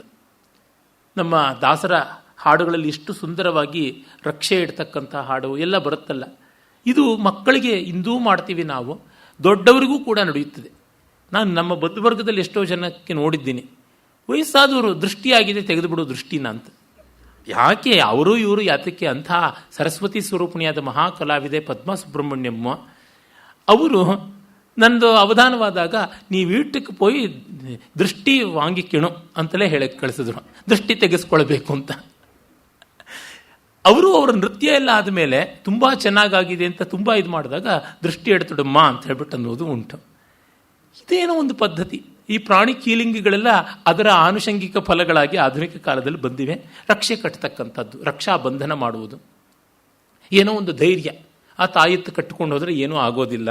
ಹೀಗೆ ಅದು ಕವಿ ಈ ನಂಬಿಕೆಗಳನ್ನು ಪ್ರಶ್ನೆ ಮಾಡುವುದಲ್ಲ, ಆ ನಂಬಿಕೆಗಳಿಗೆ ಸಂದರ್ಭೋಚಿತವಾದ ಪ್ರಸ್ತಾವವನ್ನು ಕೊಡುವುದು ಮುಖ್ಯ.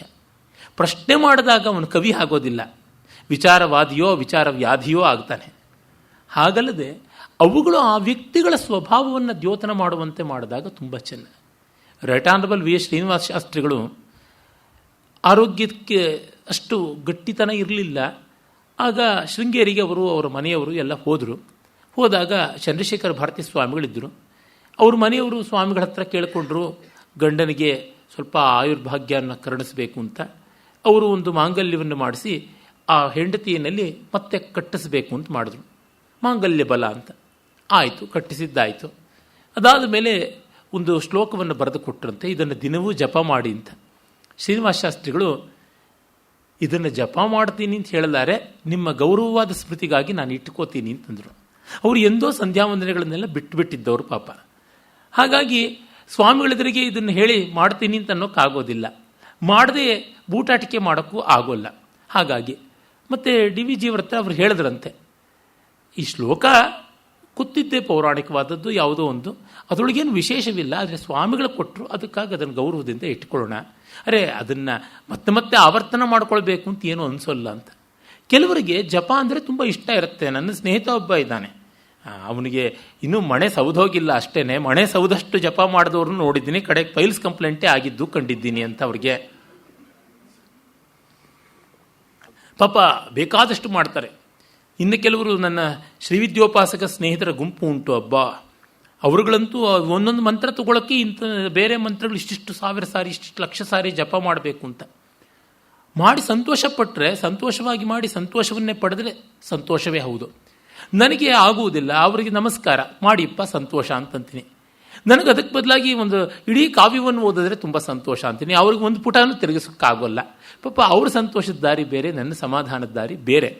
ಆದರೆ ಇಲ್ಲೆಲ್ಲ ನಾವು ಅವರ ಶ್ರದ್ಧೆಗೆ ಗೌರವವನ್ನು ಇಟ್ಟುಕೊಂಡು ಅದು ನೈಸರ್ಗಿಕವಾಗಿದೆಯಾ ಇಲ್ಲವಾ ಅಂತ ಕಾಣಬೇಕು. ವಾಲ್ಮೀಕಿಗಳ ಮಹತ್ವ ಇರುವುದೇ ಆ ಥರದ ಸಣ್ಣ ಪುಟ್ಟ ವಿವರಗಳನ್ನು ಬಿಡದೆ ಕೊಡ್ತಾರೆ. ಕೌಸಲ್ಯೆಯು ಒಬ್ಬ ತಾಯಿ, ಅವಳು ರಾಣಿಯೇ ಇರಬಹುದು, ಅವಳಿಗೆ ಸಾವಿರಾರು ಗ್ರಾಮಗಳ ಉಂಬಳಿ ಇತ್ತು ಅಂತೆಲ್ಲ ಮುಂದೆ ಬರುತ್ತೆ ಉಲ್ಲೇಖ. ಅಷ್ಟೆಲ್ಲ ಇದ್ದರೂ ಕೂಡ ಆ ಕಾಲಕ್ಕೆ she is a desperate poor woman. ಮಾತೃತ್ವದ ಅಸಹಾಯಕತೆಯ ಸಮಗ್ರ ಚಿತ್ರಣವಾಗಿ ಸಾಕಾರವಾಗಿ ಅವಳು ಕಾಣ್ತಾಳೆ. ಇದು ನಮ್ಮ ಅಂತರಂಗಕ್ಕೆ ಬರಬೇಕು. ಅವನು ಎಷ್ಟೇ ದೊಡ್ಡವನಿರ್ಬೋದು ವ್ಯಕ್ತಿ, ಮಕ್ಕಳಿಗೆ ಏನಾದರೂ ತೊಂದರೆ ಆಯಿತು ಅಂತಂದರೆ ಡಾಕ್ಟ್ರ್ ಮುಂದೆ ಮಂಡಿ ಊರಿ ಕೂತ್ಕೋಬೇಕಲ್ವ. ಏನು AK-47 ಹೆದರ್ಸೋಕ್ಕಾಗತ್ತಾ ಡಾಕ್ಟ್ರನ್ನ? ಆಗೋಲ್ಲ. ತ್ರಾಹಿ ದೇಹಿ ಅಂತೆಲ್ಲ ಬೇಡಬೇಕಾಗತ್ತೆ. ಆಮೇಲೆ ರಾಮ ತಾಯಿಯ ಮನೆಯಿಂದ ಹೆಂಡತಿಯ ಬಳಿಗೆ ಬರ್ತಾರೆ. ಒಂದೊಂದು ಕಡೆಯೂ ಅವನಿಗೆ ಕಷ್ಟ. ಕೌಸಲ್ಯನ ಒಂದು ಥರ ಸಮಾಶ್ವಾಸನ ಮಾಡ್ದ. ಈಗ ಸೀತೆಯನ್ನು ನೀನು ಬರಬೇಡ ಅಂತಲೇ ಹೇಳಿರ್ತಾನೆ. ಸೀತೆ ಬರ್ತಾ ಇದ್ದಾಗ, ಸೀತೆಯ ಬಳಿಗೆ ಬಂದಾಗ ಅವಳಿಗೆ ಗೊತ್ತೇ ಇಲ್ಲ ಆ ಸುದ್ದಿ. ದೇವಕಾರ್ಯಂ ಸ್ವಯಂಕೃತ್ವ ಕೃತಜ್ಞ ಹೃಷ್ಟಚೇತನ, ದೇವಕಾರ್ಯಾದಿಗಳನ್ನು ಮಾಡಿ ಸಂತೋಷ ಪಡ್ತಾ ಇದ್ದಳು. ಆಮೇಲೆ ಅಥ ಸೀತಾ ಸಮುತ್ಪತ್ಯ ವೇಪಮಾನಾಚ ತಂಪತಿಂ, ಅವನು ಬರ್ತಾ ಇದ್ದಂತೆ ಪ್ರಹೃಷ್ಟ ಜನಸಂಪೂರ್ಣಂ ಹೃಯಾ ಕಿಂಚಿದ ವಾಂಗ್ಮುಖ, ಸ್ವಲ್ಪ ಏನೋ ಮಂಕಾಗಿ ಸಂಕೋಚದಿಂದ ತಲೆ ತೆಗ್ಗಿಸ್ಕೊಂಡು ಬರ್ತಾನೆ. ಜನ ಎಲ್ಲ ಜಯಕಾರ ಮಾಡ್ತಾ ಇದ್ದಾರೆ, ಭಾವಿ ಸಮ್ರಾಟ್, ಭಾವಿ ಯುವರಾಜ್, ನಿನಗೆ ಜಯ ಅಂತೆಲ್ಲ. ನಾನು ಇದಲ್ವಲ್ಲ ಅಂತ ಸಂಕೋಚವಾಗಿದೆ. ಅದು ನಿರಾಕರಿಸೋದು ಸರಿಯಾಗೋಲ್ಲ, ಹೊತ್ತಿನಲ್ಲಿ ಕ್ಷೋಭೆ ಆಗುತ್ತದೆ ಜನಕ್ಕೆ ಅಂತ ಸಂಕೋಚದಿಂದ ತಲೆ ತಗ್ಗಿಸ್ಕೊಂಡು ಬಂದ. ಜನರ ಅಭಿನಂದನೆಯನ್ನು ಯಥಾವತ್ತಾಗಿ ಸ್ವೀಕರಿಸಿಲ್ಲ ಅಂತ ಸೀತೆಗೆ ಅವನ ಮುಖಭಾವ ನೋಡ್ತಿದ್ದಂತೆ ಗೊತ್ತಾಗ್ಬಿಡುತ್ತೆ. ಪ್ರೀತಿಪಾತ್ರರ ಅಂತರಂಗ ಏನಾಗ್ತಾ ಇದೆ ಅಂತ ಮುಖ ನೋಡಿ ತಿಳಿದೇ ಇದ್ದರೆ ಪ್ರೀತಿ ಎಂಥದ್ದು, ಕಣ್ಣು ಎಂಥದ್ದು, ಗುಳಿಗಳಷ್ಟೇ, ನೀನೇನೂ ಅಲ್ಲ. ಪೋತನ ಹೇಳ್ತಾನಲ್ಲ ಅವನ ಭಾಗವತದಲ್ಲಿ, ಪರಮಾತ್ಮನೇ ಅರ್ಚಿಂಚು ಕರಮುಲು ಕರಮುಲು ಶ್ರೀಕಾಂತು ನುಚಿಂಚು ಜಿವ್ವ ಜಿವ್ವ. ಅದನ್ನು ಪೂಜೆ ಮಾಡೋ ಕೈಗಳು, ಹೊಗಳ್ತಕ್ಕಂಥ ನಾಲಿಗೆ. ಹಾಗೆ ಅಲ್ಲದೇ ಇದ್ದರೆ ತರುಶಾಖ ನಿರ್ಮಿತ ದರ್ವಿಕಾದೆ, ಮರದ ಕೊಂಬೆಗಳಿಂದ ಮಾಡಿದಂಥ ಸೌಟಿನ ತರಹ ಕೈಗಳು, ಇನ್ನೇನೂ ಅಲ್ಲ. ಹಾಗೇನೆ ಕುಡ್ಯ ರಂಧ್ರಮೂಲಕಾವೆ, ಗೋಡೆ ಮೇಲಿರ್ತಕ್ಕಂಥ ತೂತುಗಳಿದ್ದಂತೆ ಕಣ್ಣುಗಳು, ಇನ್ನೇನಕ್ಕೂ ಪ್ರಯೋಜನಕ್ಕೆ ಬರೋಲ್ಲ ಅಂತ. ಭಗವದ್ಭಕ್ತಿ ಅನ್ನೋದಿದ್ದಾಗ ಇಂದ್ರಿಯಗಳಿಗೆ ಇಂದ್ರಿಯತ್ವ ಬರುತ್ತದೆ, ಅಂಗೋಪಾಂಗಗಳಿಗೆ ಅವುಗಳ ಅರ್ಹತೆ ಉಂಟಾಗುತ್ತದೆ ಅಂತ. ಹಾಗೆ ಪ್ರೀತಿಯ ಲಕ್ಷಣವೇ ಅಂತರಂಗವನ್ನು ಮುಖದಲ್ಲಿ ಕಾಣುವಂಥದ್ದು, ಚರ್ಯೆಯಲ್ಲಿ ಕಾಣತಕ್ಕಂಥದ್ದು. ಹಾಗೆ ಕಾಣದೇ ಇದ್ದಾಗ ಯಾರಿಗೂ ಬೇರೆಯವ್ರಿಗೂ ಯಾವುದೂ ವ್ಯತ್ಯಾಸ ಇರೋದಿಲ್ಲ. ನನಗೆ ನೆನಪಾಗುತ್ತದೆ, ಒಬ್ಬ ನನ್ನ ಸ್ನೇಹಿತ, ಅವನ ಮತ್ತೊಬ್ಬ ಸ್ನೇಹಿತ ಬಂದ ತಕ್ಷಣವೇ ನನಗೆ ತಮಿಳಿನಲ್ಲಿ ಹೇಳ್ದ, ಏನಮೋ ಮೂಂಜಿಯೆಲ್ಲ ಮೋಡಮ ಇರ್ಕಪ್ಪ, ಏನಮೋ ತೆರಿಯಲ್ಲೇ ಪಾಕಲ ಅಂತ ಹೇಳ್ಬಿಟ್ಟು. ಅಂದರೆ ಆ ಸ್ನೇಹಿತನಿಗೆ ತಮಿಳು ಬರೋಲ್ಲ, ಅದಕ್ಕೆ ನನಗೆ ಇವನು ಬಂಧುವರ್ಗದ ಸ್ನೇಹಿತನಾಗಿದ್ದೇನೆ ಹೇಳ, ಮುಖ ತುಂಬ ಮೋಡಕ್ಕದಂತಿದೆ, ಮೊದಲು ಮಾತಾಡಿಸ್ತೀನಿ ಆಮೇಲೆ ನಿನ್ನ ಹತ್ರ ಮಾತಾಡ್ತೀನಿ ಅಂತ ಹೇಳ್ಬಿಟ್ಟು. ಆಮೇಲೆ ನೋಡಿದ್ರೆ ಅವನು ಇಂಜಿನಿಯರಿಂಗ್ ಓದ್ತಾ ಇದ್ದವನು, ಏನೋ ಸಬ್ಜೆಕ್ಟ್ ಹೋಗಿತ್ತು, ಮತ್ತೊಂದು ಹಾಸ್ಟೆಲಲ್ಲಿ ಸೀಟ್ ಸಿಗೋದಿಲ್ಲ ಅಂತ ಮತ್ತೊಂದು ಕಪಟೋಪಾಯ ಮಾಡಿಬಿಟ್ಟು ಹಾಸ್ಟೆಲ್ನ ಸೀಟ್ ಸಿಗುವಂತೆ ಮಾಡಬೇಕಾಯಿತು. ಅದು ಬೇರೆಯೇ ಯುಕ್ತಿ, ಬೇರೆಯೇ ತಂತ್ರ. ಆದರೆ ತಕ್ಷಣ ಇಂಗಿತಜ್ಞತೆ ಕಂಡೊಡನೆ ಇಂಥದ್ದಾಗಿರಬಹುದು, ಇಂಥದ್ದು ಅಂತ ಊಹೆ ಮಾಡತಕ್ಕಂಥದ್ದು ಸೀತೆಗೆ ಗೊತ್ತಿತ್ತು. ಸಮುತ್ಪತ್ಯ ವೇಪಮಾನಾಚ ತಂಪತಿ, ಎದ್ದು ಸ್ವಲ್ಪ ಅವಳಿಗೆ ನಡುಗುತ್ತಾಳೆ. ಅಪಶ್ಯತ್ ಶೋಕ ಸಂತಪ್ತಂ ಚಿಂತಾ ವ್ಯಾಕುಲಿತೇಂದ್ರಿಯಂ, ಅವಳ ಕಣ್ಣಿಗೆ ರಾಮನ ಶೋಕ ಚಿಂತೆ ಕಾಣಿಸುತ್ತೆ, ಬೇರೆಯವರಿಗೆ ಕಾಣಿಸ್ತಾ ಇಲ್ಲ. ರಾಮನ ಸ್ವಭಾವ ಏನು ಅಂತ ಅವಳಿಗೆ ಗೊತ್ತು. ತುಂಬ ದುಃಖದಲ್ಲಿದ್ದಾನಲ್ಲ, ಕಳ್ಕೊಂಡಿದ್ದಕ್ಕಲ್ಲ, ತನ್ನಿಂದಾಗಿ ಬಂಧು ಜನಕ್ಕೆ ಈಗ ವಿಯೋಗದ ಸಂಕಟ ಬರುತ್ತದಲ್ಲ ಅಂತ, ಮತ್ತು ಇವರಿಗೆಲ್ಲ ಸಂಭ್ರಮ ಸಂತೋಷ ಹೋಯ್ತಲ್ಲ ಅಂತ. ಮತ್ತೆ ಇದನ್ನೆಲ್ಲ ಆ ಒತ್ತಡವನ್ನು ಹೇಗೆ ತಾಳುವುದು? ತುಂಬ ಸುಲಭ. ಮಹಾಜನರ ಒತ್ತಾಯದ ಮೇರೆಗೆ ನಾನು ರಾಜೀನಾಮೆ ಮರಳಿ ತಗೋತಾ ಇದ್ದೀನಿ ಅಂತ ಎಷ್ಟು ಜನ ಹೇಳಿಲ್ಲ ರಾಜಕಾರಣಿಗಳು. ಮೊನ್ನೆ ಯಾರ ಮನೆಯಲ್ಲೋ ಏನೋ ಆದಾಗ ಎಲ್ಲರೂ ಬೆಂಬಲಿಗರು ಹೋಗಿದ್ದು, ಇವತ್ತು ಸ್ವಾಮಿಗಳ ಮೇಲೆ ಸ್ವಾಮಿಗಳು ಅವ್ರ ಮನೆ ಕಾಲಿಟ್ಟಿದ್ದೇ ಇಟ್ಟಿದ್ದು. ಪಾದಪೂಜೆಯೋ ಪಾದರಕ್ಷಾ ಪೂಜೆಯೋ ಗೊತ್ತಿಲ್ಲ. ಈ ತರಹ ಹಾಗೆ ನಡೆದು ಬಿಡುತ್ತೆ ಬಹಳ ಸುಲಭವಾಗಿ.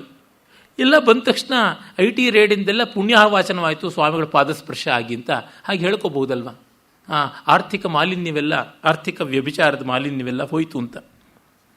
ವಿವರ್ಣವದ ತಾಂ ದೃಷ್ಟ್ವಾ ಸಹಿ ಧರ್ಮಾತ್ಮ ನಶಶಾಕ ಮನೋಗತಂ ತಂ ಶೋಕಂ ರಾಘವಸ್ಸೋಢಂ ತಥೋ ವಿವೃತತಾಂ ಗತಃ. ಸೀತೆಯೇ ಇವನ ಮುಖಭಾವವನ್ನು ನೋಡಿ ಗ್ರಹಿಸಿದ ತಕ್ಷಣವೇ ರಾಮನಿಗೆ ಬಿಗುಮಾನ ಹೋಯಿತು.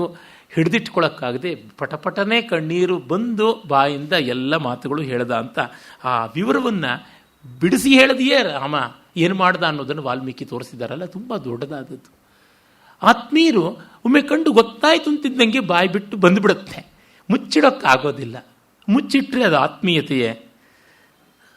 ರಾಮನಂಥ ರಾಮ ಕೂಡ ಮುಖರಾಗಂ ಸಮಂ ಜನಾಹ ದದೃಶು ಅಂತ ಕಾಳಿದಾಸ ಹೇಳ್ತಾನೆ. ದದತೋ ಮಂಗಲಕ್ಷೋಮೆ ವಸಾನಸ್ಯ ಚ ವಲ್ಕಲೆ ದದೃಶುರ್ ವಿಸ್ಮಿತಾಸ್ತಸ್ಯ ಮುಖರಾಗಂ ಸಮಂ ಜನಾಹ.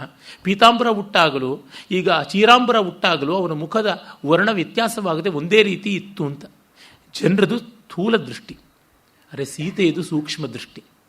ರಾಮನ ಅಂತರಂಗದಲ್ಲಿ ಏನಾಗ್ತಾ ಇದೆ ಅನ್ನೋದು ಅವಳಿಗೆ ಗೊತ್ತಾಗ್ತಿದ್ರೆ ಅವಳು ಎಂಥ ಸೀತೆ. ಹೀಗಾಗಿ ಆ ಸೀತಾರಾಮರ ದಾಂಪತ್ಯ ಪ್ರೀತಿ ಏನು ಅನ್ನೋದಕ್ಕೆ ಮೊದಲ ಸಾಕ್ಷಿ ಎಲ್ಲಿ ಸಿಗುತ್ತದೆ? ಬಾಲಕಾಂಡದಲ್ಲಿ ಮದುವೆ ಆಯಿತು, ಅರೆ ಸಾಕ್ಷ್ಯ ನಮಗೆ ಸಿಗೋಲ್ಲ, ಇಲ್ಲಿ ಸಾಕ್ಷ್ಯ ಸಿಗುತ್ತದೆ. ನಿಜವಾದ ಅರ್ಥದಲ್ಲಿ ಅಯೋಧ್ಯಕಾಂಡ ರಾಮಾಯಣದ ಹೃದಯ. ಡಿ ವಿ ಜಿಯವರೇ ಬರೀತಾರೆ ಅದನ್ನು. ಅಯೋಧ್ಯಕಾಂಡ ಅರ್ಥವಾಗಲಿಲ್ಲ ಅಂದರೆ ರಾಮಾಯಣ ಅರ್ಥವಾಗಲಿಲ್ಲ ಅಂತ ಅರ್ಥ. ಮತ್ತು ಅಯೋಧ್ಯಕಾಂಡದಲ್ಲಿ ನೀವು ಕಾಣಬಹುದು, ಯಾವುದೇ ಒಂದು ಪವಾಡ ಇಲ್ಲ, ಒಂದು ಅಲೌಕಿಕ ಮಾಯಾ ಮಂತ್ರ ಇಂದ್ರಜಾಲ ಇಲ್ಲ. ಅಯ್ಯೋ ಇಷ್ಟು ಜನಕ್ಕೆ ದುಃಖ ಆಗ್ತಿದೆಯಲ್ಲ, ಸೀತೆ ರಾಮ ಎಲ್ಲ ಕಾಡಿಗೆ ಹೋಗ್ತಾ ಇದ್ದಾರಲ್ಲ, ಅದಕ್ಕೆ ಕೈಕೇಯಿಯ ಬುದ್ಧಿಯನ್ನು ಬದಲಾಯಿಸೋಣವಾ?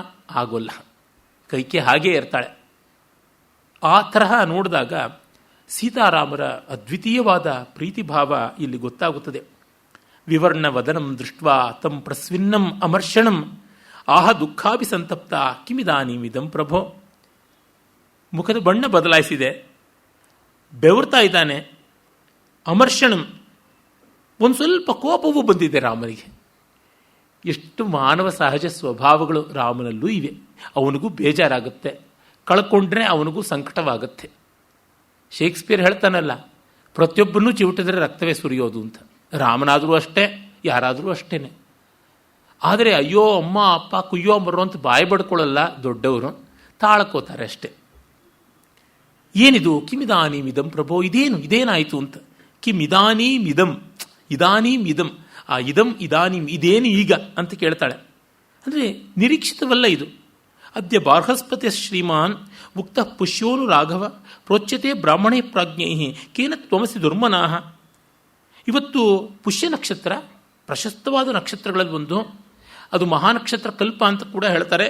ಬೃಹಸ್ಪತಿ ದೇವತಾಕವಾದದ್ದು ನಕ್ಷತ್ರ ಇದು, ಪರಮ ಪ್ರಶಸ್ತವಾದ ಮುಹೂರ್ತ ಪಟ್ಟಾಭಿಷೇಕಕ್ಕೆ ಅಂತ. ಹಾಗಿದ್ದರೂ ನೀನು ಯಾತಕ್ಕೆ ಸಪ್ಪಗಿದ್ದೀಯಾ?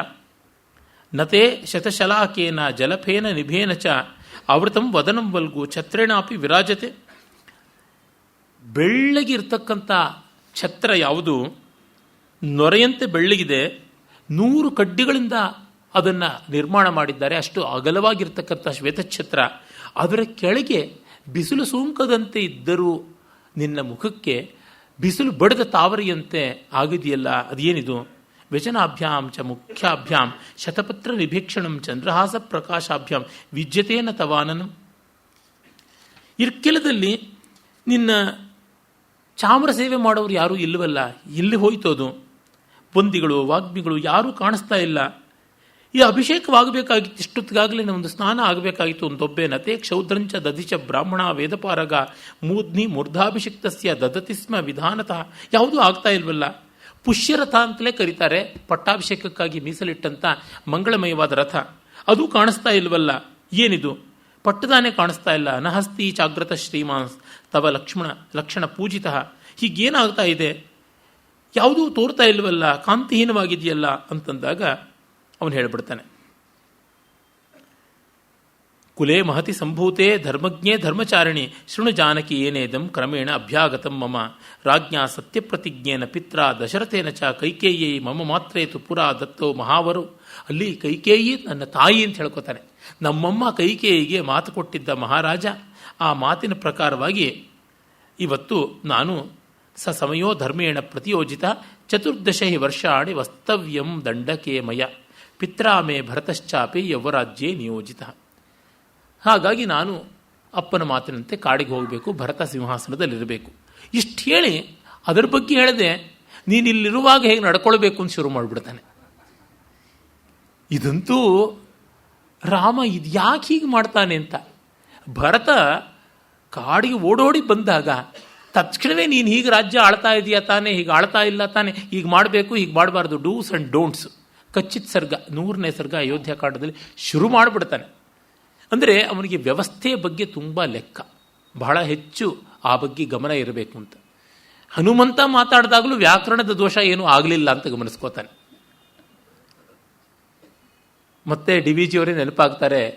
Right honourable V S Srinivasa ಶಾಸ್ತ್ರಿಗಳು ಮಹಾತ್ಮ ಗಾಂಧಿಯವರ ಹರಿಜನ್ ಪತ್ರಿಕೆನೋ ಯಂಗ್ ಇಂಡಿಯಾನೋ ಯಾವುದೋ ಆ ಇಶ್ಯೂ ಪೂರ್ತಿ ಏನೇನು ವ್ಯಾಕರಣ ದೋಷ ಆಗಿದೆ ಮಹಾತ್ಮ ಗಾಂಧಿಯವರ ಬರವಣಿಗೆಯಲ್ಲಿ ತಿದ್ದಿದ್ರಂತೆ. ಸತ್ಯಮೂರ್ತಿ ಅಂತ ಆ ಕಾಲದ ಪ್ರಖ್ಯಾತರಾದ ರಾಜಕೀಯ ವಾಗ್ಮಿ, ಒಳ್ಳೆ ಇಂಗ್ಲೀಷ್ಗೆ ಪ್ರಖ್ಯಾತ ಅಂತಲೂ ಅವರು ಇದ್ದರು. ಅವರು ಭಾಷಣ ಮಾಡುವಾಗ ಇಲ್ಲಿಯೇ ಪಂಪಮಹಾಕವಿ ರಸ್ತೆಯಲ್ಲಿ ಸಂಸ್ಕೃತ ಕಾಲೇಜಿನ ಎದುರಿಗೆ ಕನ್ನಡ ಸಾಹಿತ್ಯ ಪರಿಷತ್ ಇನ್ನೂ ಆಗ ಕಟ್ಟಿರಲಿಲ್ಲ, ಬೈಲಿತ್ತು. ಅಲ್ಲಿ ಸಭೆ ಸೇರಿದೆ, ಬನ್ನಿ ಹೋಗೋಣ ಅಂತ ಕರೆದ್ರಂತೆ. ಇಲ್ಲ ಬೇಡ, ನಿಮಗೆ ಅವರಲ್ಲಿ ಪ್ರಪೋಸಿಷನ್ ಸರಿಯಾಗಿಲ್ಲ, ಕಂಜಂಕ್ಟಿವ್ ಸರಿಯಾಗಿಲ್ಲ ಅಂತ ಆಕ್ಷೇಪ ಮಾಡ್ತೀರಾ, ಯಾಕೆ ಅಂತ ಹೇಳಿದ್ರೆ, ಏನಿಲ್ಲ ಒಳ್ಳೆ ಪಾಯಿಂಟ್ಸ್ ಹೇಳ್ತಾರೆ, ಪರವಾಗಿಲ್ಲ ಬನ್ನಿ ಹೋಗೋಣ ಅಂತಂದರು. ಅಲ್ಲಿ ಹೋದ ಮೇಲಿಂದ ಪಾಯಿಂಟ್ ನಂಬರ್ 1, ಪಾಯಿಂಟ್ ನಂಬರ್ 2 ಇದು ಸರಿಗಿದೆ, ಇದು ಸರಿಯಾಗಿಲ್ಲ ಅಂತ அந்த ஃபெல்லருக்கு கொஞ்சம் ப்ரிப்போசிஷன்ஸ் சரியா பார்த்துக்கோன்னு சொன்னே ಕೇಕ್ರದಲ್ಲಿ ಅಂತ. ಅವನು ಆ ಫೆಲೋ ಪ್ರಿಪೋಸಿಷನ್ಸ್ ಪೂರ್ವ ಪ್ರತ್ಯಯಗಳನ್ನು ಸರಿಯಾಗಿ ಬಳಸೋಲ್ಲ ಅಂತ. ಇವರು ಈ ತರಹ ಹಾಗೆ ಬರುತ್ತದೆ. ರಾಮನಿಗೆ ಆ ರೀತಿಯಾದ ವಿಧಿ ತುಂಬ ಮುಖ್ಯವಾದದ್ದು. ಸೀತೆ ಹೇಗೆ ನಡ್ಕೊಳ್ಬೇಕು ತಾನಿಲ್ಲದೆ ಇದ್ದಾಗ, ಅಂದರೆ ತಾನು ಮಾತ್ರ ಕಾಡಿಗೆ ಹೋಗುವುದು, ಸೀತೆ ಹೋಗೋಲ್ಲ, ಹೋಗಬಾರದು ಅಂತ. ಹೋಗದೆ ಇರೋಕ್ಕಾಗತ್ಯ? ಕೆಲವರು ನಮಗೋಸ್ಕರ ನೀವು ಯೋಚನೆ ಮಾಡಬೇಡಿ ಅಂತಾರೆ. ಯೋಚನೆ ಮಾಡದೆ ಇರೋಕ್ಕಾಗತ್ತೆ ಕಟ್ಕೊಂಡ ಮೇಲೆ? ಅವ್ರು ಹೇಳೋದು ಅವ್ರ ಧರ್ಮ, ಕೇಳದೆ ಇರೋದು ಇವ್ರ ಧರ್ಮ ಅಷ್ಟೇ. ಸೋಹಂ ತ್ವಾಂ ಆಗತೋ ದ್ರಷ್ಟುಂ ಪ್ರಸ್ಥಿತೋ ವಿಜನಂ ವನಂ ಭರತಸ್ಯ ಸಮೀಪೇತು ನಾಹಂ ಕಥ್ಯ ಕದಾಚನ ವೃದ್ಧಿಯುಕ್ತ ಹಿ ಪುರುಷ ನ ಸಹಂತೆ ಪರಸ್ತವಂ ತಸ್ಮಾನ್ನತೆ ಗುಣ ಕಥ್ಯ ಭರತಸ್ಯಗ್ರತೋ ಮಮ ಅಹಂತೆ ನಾನು ವಕ್ತವ್ಯೋ ವಿಶೇಷೇಣ ಕದಾಚನ ಅನುಕೂಲತೆಯ ಶಕ್ಯಂ ಸಮೀಪೇ ತಸ್ಯ ವರ್ತಿತುಂ. ಆದರೆ ಈ ಮಾತುಗಳಂತೂ ಒಳ್ಳೆ ಥಂಡರ್ ಬೋಲ್ಟ್ ಅಂತೀವಲ್ಲ, ಸಿಡಿಲು, ಅಶನಿ. ಯಾಕೆಂದರೆ ಭರತ ರಾಜ ಆಗ್ತಾನೆ, ಭರತನ ಹತ್ರ ನನ್ನ ಪ್ರಸ್ತಾವವನ್ನು ಎಂದೂ ಮಾಡಬಾರ್ದು. ನಾಹಂ ಕಥ್ಯ ಕದಾಚನ. ಯಾಕೆಂದರೆ ಅವನಿಗೆ ಚುಚ್ಚುತ್ತೆ ಒಂಥರ. ನಮ್ಮ ಯಜಮಾನ್ರು ಅಂತಂದರೆ ನಿನ್ನ ಸ್ಥಾನದಲ್ಲಿ ಇರಬೇಕಾಗಿತ್ತಪ್ಪ ಅವರು, ನಿಮ್ಮಮ್ಮ ಓಡಿಸಿದ್ಲು ಕಾಡಿಗೆ ಅಂತ ಆಗುತ್ತಲ್ಲ. ಅದರಿಂದ ನಾಹಂ ಕಥ್ಯ ಕದಾಚನ. ಅಷ್ಟು ಮಾತ್ರವಲ್ಲ, ತಸ್ಮಾನ್ನತೆ ಗುಣಾ ಕಥ್ಯಾ ಭರತಸ್ಯ ಅಗ್ರತೋ ಮಮ. ನೀನು ಯಾವತ್ತೂ ಭರತನೆದುರಿಗೆ ನಮ್ಮ ಯಜಮಾನ್ರಿದ್ದಿದ್ರೆ ಈ ಡಿಸಿಷನ್ ಹೀಗೆ ತಗೋತಾ ಇದ್ರು, ಅವರಿದ್ದಿದ್ರೆ ಈ ಕೆರೆಯನ್ನು ಈ ಥರ ಕಟ್ಸಿರೋರು, ಹೀಗೆಲ್ಲ ಹೇಳಬಾರ್ದು. ಯಾತಕ್ಕೆ ಅಂದರೆ ಸ್ಥಾನಕ್ಕೆ ಬಂದವರು ತಮ್ಮ ಅಭಿವೃದ್ಧಿಯನ್ನು ಕಾಣಬೇಕು ಅಂತಿದ್ದವರು ಬೇರೊಬ್ಬರ ಹೊಗಳಿಕೆಯನ್ನು ಕೇಳೋದಕ್ಕೆ ಇಷ್ಟಪಡೋಲ್ಲ ಅಂತ. ಬಹಳ ನಿಜವಾದದ್ದು. ಈ ಸಿನಿಮಾ ಹೀರೋಗಳು ಅವರುಗಳು ಇವರುಗಳು ತಾವೇ ಪಾಳೆಗಾರರು ಅಂತ ಬೆರೆದು ಬಿಟ್ಟಾಗ ಮತ್ತೊಬ್ಬ ಹೀರೋ ಇನ್ನೊಬ್ಬನ ನಟನೆ ಚೆನ್ನಾಗಿದೆ ಅಂತ ಅವ್ರ ಮುಂದೆ ಯಾರಾದರೂ ಹೇಳಿಯಾರ? ಹೇಳಿದ್ರೆ ಅವರು ಒಪ್ಪಿಯಾರ? ಒಂದು ಸನ್ನಿವೇಶ ತಮಿಳುನಾಡಿನ ಚಲನಚಿತ್ರ ಪ್ರಪಂಚಕ್ಕೆ ಸೇರಿದವರೊಬ್ಬರು ನನಗೆ ಹೇಳಿದ್ದು. ಒಬ್ಬರೇ ನಿರ್ದೇಶಕರು, ಆ ಕಾಲದ ಇಬ್ಬರು ಪ್ರಖ್ಯಾತ ನಟರು MGR ಮತ್ತು ಶಿವಾಜಿ ಗಣೇಶನ್ ಇಬ್ಬರ ಚಲನಚಿತ್ರವನ್ನು ನಿರ್ದೇಶನ ಮಾಡ್ತಾಯಿದ್ರು. ಪೂರ್ವಾಹ್ನದಲ್ಲಿ ಶಿವಾಜಿ ಗಣೇಶನ್ ಚಲನಚಿತ್ರ, ಅಪರಾಹ್ನದ ಮೇಲೆ ಸಂಜೆವರೆಗೂ MGRದ ನಿರ್ದೇಶನ ಹೀಗೆ ಆಗಿತ್ತು. ಶಿವಾಜಿ ಗಣೇಶನ್ನಲ್ಲಿ ಟೇಕ್ ಮೇಲೆ ಟೇಕ್ ತಗೊಳ್ಳಿ, ಇನ್ನೂ ಚೆನ್ನಾಗಿ ಮಾಡಿ, ಹೀಗೆ ಮಾಡ್ಬೋದು, ಹಾಗೆ ಮಾಡ್ಬೋದು, ಆತನೂ ಕೋಆಪರೇಟ್ ಮಾಡ್ತಾ ಇದ್ದಿದ್ದು. ಶಿವಾಜಿ ಗಣೇಶನು ಇನ್ನೂ ಚೆನ್ನಾಗಿ ಬರಲಿ, ಮತ್ತೊಂದು ರೀತಿ ಮಾಡ್ತೀನಿ ಅಂತ ಎಷ್ಟು ಬೇಕಾದರೂ ರಿಹರ್ಸ್ ಮಾಡೋದು, ಅಭಿನಯ ಮಾಡೋದು ಎಲ್ಲ. ಈ ಡೈರೆಕ್ಟ್ರು ಹಾಗೆ ತೆಗಿತಾ ಇದ್ದಿದ್ದು ಕೆಲಸವನ್ನು ಆತನಿಂದ. ಅಲ್ಲಿಂದ ಮುಗಿಸ್ಕೊಂಡು ನೇರ ಮತ್ತೊಂದು ಸ್ಟುಡಿಯೋದಲ್ಲಿ ಇದ್ದ MGRದು ಕೆಲಸಕ್ಕೆ ಬಂದಾಗ MGR ಏನೋ ಮಾಡಿದ್ದ ಅಭಿನಯ, 1 more ಟೇಕ್ ಅಂತಂದರು. ಆಗಲೇ MGR ಸುತ್ತಲೂ ಇದ್ದಂಥ ಪರಿವಾರದವರು ಹುಬ್ಬೇರಿಸಿದ್ರು. ಈ ಡೈರೆಕ್ಟ್ರಿಗೇನು ಕಾಣಿಸ್ತಾ ಇಲ್ಲ. ಅದಾಯಿತು, ಸರಿಯಾಗಲಿಲ್ಲ, ಇನ್ನೂರು ಟೇಕ್ ಅಂತೆಲ್ಲ 3-4 ಟೇಕ್ ಆದಮೇಲೆ ಪಕ್ಕದಲ್ಲಿದ್ದವರೆಲ್ಲ MGR ಚೇಲಾಗಳು, ಚಮಚಾಗಳು ಅವುಡುಗಚ್ಚುತ್ತಾ ಇದ್ದಾರೆ, ಹುಬ್ಬು ಗಂಟು ಹಾಕ್ತಾ ಇದ್ದಾರೆ, ಕೈ ಹಿಸುಕೋತಿದ್ದಾರೆ. MGR ಏನು ಹೇಳಿದೆ, ಸರ್ ನೀವು ಇನ್ನೂ AVM ಸ್ಟುಡಿಯೋಲಿ ಇರ್ಕಿಂಗೋನ್ ನೆನಕಿರೆ ಅಂತಂದ್ರು. ಇದು ನೋಡಿದ್ರೆ ಬೇರೆ ಸ್ಟುಡಿಯೋ, ಅಂದರೆ ನೀವಿನ್ನೂ ಶಿವಾಜಿ ಗಣೇಶನ್ ಡೈರೆಕ್ಟ್ ಮಾಡ್ತಾ ಇದ್ದೀರಾ ಆ ಸಿನಿಮಾನ ಅಂತ ಅಂದ್ಕೊಂಡಿದ್ದೀರಾ, ಇದು ನನ್ನ ಸಿನಿಮಾ, ನಾನು ಮಾಡಿದ್ದಷ್ಟೇ ಆ್ಯಕ್ಟಿಂಗು ಅಂತ. ಹಾಂ ಸಾರ್ ಪ್ರಮಾದ ಮಚ್ಚಿ, ಸಾರಿ ತಪ್ಪಾಚಿ ಅಂತಂದ್ರಂತೆ. ಅಂದರೆ ಆಯಾ ಸಂದರ್ಭದಲ್ಲಿ ಅದನ್ನು ಜ್ಞಾಪಕ ಇಟ್ಕೊಳ್ಬೇಕು, ಆಯಾ ಮರ್ಯಾದೆಯನ್ನು ನೋಡಿಕೊಳ್ಬೇಕು ಅಂತ ಇಲ್ಲಿ ಅದೇ ರೀತಿಯಲ್ಲೇ ಭರತನ ಎದುರಿಗೆ ನನ್ನ ಕೊಂಡಾಟ ಮಾಡಬಾರದು. ಅವರಿದ್ದಿದ್ದರೆ ಹೀಗೆ ಮಾಡ್ತಾ ಇದ್ರು. ಕೆಲವರು ಆ ಥರದ್ದು ಊಟ ಮಾಡ್ತಾ ಇದ್ದಾಗ ಅದು ಯಾವುದೋ ಒಂದು ಮಜ್ಜಿಗೆ ಹುಳಿ ಬಡಿಸಿರ್ತಾರೆ. ವಿ ಸೀತಾರಾಮಯ್ಯನವರು ಬರೀತಾರೆ, ಆ ಕಾಕಾಗ ರಾಯರ ಮನೆಯಲ್ಲಿ ಅವತ್ತು ಮಾಡಿದ್ರು ಮಜ್ಜಿಗೆ ಹುಳಿ ಬೂದುಗುಂಬಳಕಾಯ್ದು, ಅದು ಸೌತೆಕಾಯಿ ಎಂದೂ ಕೂಡ ಎಡಗೈಯೇ, ಅದು ರೋಲ್ಡ್ ಗೋಲ್ಡ್, ಉಮಾ ಗೋಲ್ಡು. ಬೂದುಗುಂಬಳಕಾಯ್ದೆ ನಿಜವಾದ ಚಿನ್ನ, 22 ಕ್ಯಾರೆಟ್ ಮಿನಿಮಮ್ಮು. ಮಜ್ಜಿಗೆ ಹುಳಿ ಮಾಡೋದಿದ್ರೆ ಖಂಡಿತ ಸೌತೆಕಾಯಲ್ಲಿ ಮಾಡಬೇಡಿ, ಕೋಸಂಬರಿ ಮಾಡ್ಕೊಂಡು ತಿನ್ನಿ. ಆ ಸೌತೆಕಾಯಿಯನ್ನು ಬೇಯಿಸಿಬಿಟ್ರೆ ಅದರೊಳಗೆ ಇನ್ನೇನಿರುತ್ತೆ, ನಿರ್ವೀರ್ಯವಾದ ನಿಸ್ತೇಜವಾದ ಕರ್ನಾಟಕದ BJP ತರಹ ಇರುತ್ತೆ. ಸೌತೆಕಾಯಿಯನ್ನು ಬೇಯಿಸೋಕೆ ಹಾಕೋರಿಗೆ ಬುದ್ಧಿ ಇಲ್ಲ, ಸೌತೆಕಾಯಿಗೆ ರುಚಿ ಇಲ್ಲ. ಹಾಗಾಗಿ ಅದು ಯುಕ್ತವಲ್ಲ. ಬೂದುಗುಂಬಳಕಾಯಿನಲ್ಲಿಯೇ ಮಜ್ಜಿಗೆ ಹುಳಿ ಮಾಡಬೇಕು, ಅದು ತಾತ್ಪರ್ಯ. ಆದರೆ ಅವ್ರು ಬಡಿಸಿದ್ದಾಗ ನೀವು ಹೀಗೆ ಮಾಡಬಾರ್ದಾಗಿತ್ತು ಅಂದರೆ ನನ್ನಂತವನು ಹೇಳೇ ಬಿಡ್ತೀನಿ. ಮರ್ಯಾದಸ್ಥರು ಹೇಳಲ್ಲ ಅಂದರೆ ನಾನು ಯಾರು ಅಂತ ಗೊತ್ತಾಗುತ್ತಲ್ಲ. ಹಾಗಾಗಿ ತಸ್ಮಾನ್ನತೆ ಗುಣ ಕಥ್ಯಾ ಭರತಸ್ಯ ಅಗ್ರತೋ ಮಮ ಅಹಂತೆ ನಾನು ವಕ್ತವ್ಯೋ ವಿಶೇಷಣ ಕದಾಚನ. ಮತ್ತೆ ಮತ್ತೆ ನನ್ನ ರೆಫರೆನ್ಸಸ್ ತರಬಾರ್ದು. ಅನುಕೂಲತೆಯ ಶಕ್ಯಂ ಸಮೀಪೆ ತಸ್ಯ ವರ್ತಿತು. ಹಾಗಿದ್ದಾಗ ಅವನ ಜೊತೆ ಇರೋಕ್ಕಾಗುತ್ತದೆ, ಅವನ ಜೊತೆ ಮಾಡೆಸ್ಟಿಯಿಂದ ನಡ್ಕೊಳ್ಬೇಕು ಅಂತ. ನನಗೊಬ್ಬರು ಸ್ನೇಹಿತರು ಕಟ್ಟಲೆ ಹಾಕಿಬಿಟ್ರು, ನಾನೆಲ್ಲ ಆಯೋಜನೆ ಮಾಡ್ತೀನಿ, ನೀವು ನನ್ನ ಹೆಸರು ಮಾತ್ರ ಹೇಳಬಾರ್ದು ಅಂತ. ಏನು ಮಾಡೋದು? ಹೀಗೆ ಬಾಯಿ ಮುಚ್ಕೊಂಡು ಬಿದ್ದು ಬೀಳಬೇಕಷ್ಟೇ. ವ್ಯಕ್ತಿ ಗೌರವ ವಿಶ್ವಾಸ ಇರೋದ್ರಿಂದ ತಥಾಸ್ತು ಅಂತ ಹಲ್ಲು ಕಚ್ಚಿಕೊಂಡು ಸುಮ್ಮನೆ ಆಗಬೇಕಾಗುತ್ತೆ. ಹಲ್ಲು ಕಡಿಯೋಕ್ಕೂ ಆಗೋಲ್ಲ, ನಮ್ಮ ತುಟಿನ ನಾವೇ ಕಚ್ಚಿಕೊಳ್ಬೇಕಾಗುತ್ತದೆ. ವಿಶ್ವಾಸ ಇದ್ದ ಜಾಗದಲ್ಲಿ ಇನ್ನೇನು ನಿಶ್ವಾಸಕ್ಕೂ ಅವಕಾಶ ಇಲ್ವಲ್ಲ. ಉಸ್ಸಂತ ನಿಟ್ಟುಸಿರು ಬಿಟ್ಟರು ಕೋಪ ಬಂದ್ಬಿಡುತ್ತೆ, ಏನಿದು ಅಂತ. ಹಾಗಾಗಿ ಸುಮ್ಮನೆ ಭರತಸ್ಯ ಪುರಃ ನಾಹಂ ಕಥ್ಯ ಕದಾಚನ ಅಂತ ಈ ತರಹ ಆಗುತ್ತದೆ. ಇರಲಿ. ಆದರೆ ರಾಮನ ಮಾನವ ಸ್ವಭಾವ ದರ್ಶನ ಇದೆಯಲ್ಲ, ತುಂಬ ಸುಂದರವಾದದ್ದು. ಇದನ್ನು ವಾಲ್ಮೀಕಿ ಮುನಿಗಳು ಬಹಳ ಚೆನ್ನಾಗಿ ತೋರ್ಪಡಿಸಿದ್ದಾರೆ. ಅದು ಬಹಳ ಹೃದಯಂಗಮವಾದಂಥದ್ದು. ಸೀತೆ ರಾಮನಿಗಿಂತ ಜಾಣೆ. ಹೌದು, ಭರತನ ಎದುರಿಗೆ ನಿನ್ನ ಪ್ರಸ್ತಾವ ಮಾಡುವ ಸನ್ನಿವೇಶವೇ ಬರೋಲ್ಲ. ಯಾಕೆಂದರೆ ನಾನೇ ನಿನ್ನ ಹಿಂದೆ ಬಂದುಬಿಡ್ತೀನಿ, ಅವನು ಮುಂದೆ ನಾನು ಯಾಕಿರ್ತೀನಿ ಅಂತ. ಯಾತೇ ಚ ಮೈ ಕಲ್ಯಾಣಿ ವನಂ ಮುನಿ ನಿಷೇವಿತಂ ವ್ರತೋಪವಾಸ ಪರ್ಯ ಭವಿತವ್ಯಂ ತ್ವಯಾನಗೆ. ಇದು ಬೇರೆ ಪ್ರಿಸ್ಕ್ರಿಪ್ಷನ್ಸು. ನಾನು ಕಾಡಿಗೆ ಹೋದ್ಮೇಲೆ ನೀನು ಪೂಜೆ ಪುನಸ್ಕಾರ ಮಾಡ್ಕೊಂಡು ಇಲ್ಲಿರಬೇಕು ಅಂತ ಮುಖ್ಯ. ಗಂಡ ಕಾಡಿಗೆ ಹೋದ, ಇವಳು ನೋಡಿ ಜಲ್ಸ ಮೆರಿತಾ ಇದ್ದಾಳೆ ಮಿಟುಕಲಾಡಿ ಅಂತ ಯಾರಾದ್ರೂ ಅಂದಾರಲ್ವಾ, ಅದಕ್ಕೋಸ್ಕರವಾಗಿ ಹೀಗೆ ನಡ್ಕೊಳ್ಬೇಕು ಅಂತ. ವನಮಧ್ಯೈವ ಯಾಸ್ಯಾಮಿ ಸ್ಥಿರಾಭವ ಮನಸ್ವಿನಿ. ಈ ಶಬ್ದ ತುಂಬ ಚೆನ್ನಾಗಿದೆ. ಮನಸ್ವಿನಿ, ಮನಸ್ಸು ಗಟ್ಟಿ ಮಾಡ್ಕೊಂಡಿರಬೇಕಾದವಳು. ಹಾಗಾಗಿ ನೀನು ಮನಸ್ವಿನಿ, ಸ್ಥಿರವಾಗಿ ಇರೋ. ಕಲ್ಯ ಮುತ್ತಾಯ ದೇವಾನಾಂ ಕೃತ್ವಾ ಪೂಜಾಂ ಯಥಾವಿಧಿ ವಂದಿತವ್ಯೋ ದಶರಥಃ ಪಿತಾ ಮಮ ನರೇಶ್ವರ ಮಾತಾ ಚ ಮಮ ಕೌಸಲ್ಯ ವೃದ್ಧ ಸಂತಾಪಕರ್ಷಿತ ಧರ್ಮಮೇವ ಅಗ್ರತ ಕೃತ್ವಾ ತ್ವತ್ತ ಸಮ್ಮಾನಮರ್ಹತಿ. ನಾಳೆ ಬೆಳಗ್ಗೆ ಎದ್ದೊಡನೆ ದೇವರಿಗೆ ನಮಸ್ಕಾರ ಮಾಡಿ ಮಾವನಿಗೂ ಗೌರವದಿಂದ ನಮಸ್ಕಾರ ಮಾಡಬೇಕು. ಅಂದರೆ ಪ್ರತಿದಿನವೂ ಅತ್ತೆ ಮಾವನರಿಗೆ ನಮಸ್ಕಾರ ಮಾಡಿ ಆರಂಭ ಮಾಡ್ಕೋಬೇಕು ದಿನ. ತಾಯಿ ಕೌಸಲ್ಯ ವೃದ್ಧಳಾಗಿದ್ದಾಳೆ, ಅವಳ ವಾರ್ಧಕ್ಯಕ್ಕೆ ಗಮನ ಕೊಟ್ಟುಕೊಂಡು ನಡೆಸ್ಕೊಳ್ಬೇಕು. ಅದೇ ರೀತಿಯಾಗಿ ಮಿಕ್ಕವರನ್ನು ಭ್ರಾತೃ ಪುತ್ರ ಸಮೌ ಚಾಪಿ ದ್ರಷ್ಟವ್ಯೋಚ ವಿಶೇಷತಃ ಭರತ ಶತ್ರುಘ್ನರನ್ನು ನೋಡ್ಕೊಳ್ಬೇಕು ಚೆನ್ನಾಗಿ, ಲಕ್ಷ್ಮಣನನ್ನು ನೋಡ್ಕೊಳ್ಬೇಕು. ವಿಪ್ರಿಯಂಚ ನ ಕರ್ತವ್ಯಂ ಭರತಸ್ಯ ಕದಾಚನ. ಮತ್ತೆ ಮತ್ತೆ ಹೇಳ್ತಾರೆ, ಭರತನಿಗೆ ಬೇಸರ ಮಾಡಬಾರ್ದು. ಯಾಕೆ? ರಾಜಾನ ಸಂಪ್ರತಿ ಸೀದಂತಿ ಪ್ರಕುಪ್ಯಂತಿ ವಿಪರ್ಯಯ. ರಾಮನಿಗೆ ಗೊತ್ತು ರಾಜಸ್ವಭಾವ ಏನು ಅಂತ. ವ್ಯಕ್ತಿ ಯಾರೇ ಇದ್ದರೂ ಸ್ಥಾನ ಕೆಡಿಸುತ್ತೆ. ಪವರ್ ಕರಪ್ಟ್ಸ್ ಅಂತಾರಲ್ಲ, ಅದು ಬಹಳ ನಿಜವಾದದ್ದು. ಸ್ಥಾನಮಾನಗಳಿಗೆ ಬಂದೊಡನೆ ವ್ಯಕ್ತಿಗಳಿಗೆ ಅವಿವೇಕ ಅಹಂಕಾರ ಬರ್ತದೆ. ಬಾಣಭಟ್ಟನ ಶುಕನಾಸೋಪದೇಶ ಕಂಡವರಿಗೆ ವಿಸ್ತರಿಸಿ ಹೇಳಬೇಕಾಗಿಲ್ಲ. ಆ ಕಾರಣದಿಂದ ಯೋಗ್ಯವಾದ ರೀತಿಯಲ್ಲಿ ಅವರಿಗೆ ಸನ್ಮಾನ ಮಾಡಬೇಕು, ಹೆಜ್ಜೆಜ್ಜೆಗೂ ಓಲೈಸಬೇಕು, ಗೌರವಿಸಬೇಕು. ಇಲ್ಲದೇ ಇದ್ದರೆ ಬಹಳ ಬೇಗ ಅವರು ಅದನ್ನು ತಪ್ಪಾಗಿ ಭಾವಿಸ್ತಾರೆ ಅಂತ. ನೋಡಿ, ಈಗ ನಾವು ಒಬ್ಬ ರಾಜನ ಸರ್ಕಾರ ಬೇಡ ಅಂತ ಅಂದುಕೊಂಡು ಒಬ್ಬೊಬ್ಬ ಮಂತ್ರಿಯೋ, ಒಬ್ಬೊಬ್ಬ MLAನೋ, ಒಬ್ಬೊಬ್ಬ MP ನೋ, ಒಬ್ಬೊಬ್ಬ MLCನೋ, ಒಬ್ಬೊಬ್ಬ ಕಾರ್ಪೊರೇಟರೂ ಕೂಡ ರಾಜ, ಯುವರಾಜ, ಕಿರಿರಾಜ, ಕಿರಿಕಿರಿ ರಾಜ ಅನ್ನುವಂತೆಲ್ಲ ಆಗ್ತಾ ಬಂದಿದೆ. ಹೀಗೆ ಕಂಡಾಗ ನಾವು ಅರಸೊತ್ತಿಗೆಯಿಂದ ದೂರವಾಗಿದ್ದು ಯಾವ ಮಾತ್ರದ್ದು ಅಂತ ಗೊತ್ತಾಗುತ್ತದೆ. ನಿಮಗೆ ಗೊತ್ತಿರ್ಬೋದು, ಸರ್ಕಾರಿ ಕಾರ್ಯಕ್ರಮಗಳು ಯಾವುದೇ ಆದರೂ ಆ ಪ್ರಾಂತದಲ್ಲಿರ್ತಕ್ಕಂಥ MLAಗೆ ಕಾರ್ಪೊರೇಟರ್ಗೆ, MP ಗೆ, ಇವರಿಗೆಲ್ಲರಿಗೂ ಗೌರವ ಕಪ್ಪ ಕಾಣಿಕೆಗಳು ಸಲ್ಲಿಸಬೇಕು. ಅವರ ಹೆಸರುಗಳೆಲ್ಲ ತಾರತಮ್ಯದ ಪ್ರಕಾರವಾಗಿ ಗೊತ್ತಿದೆಯಲ್ಲ.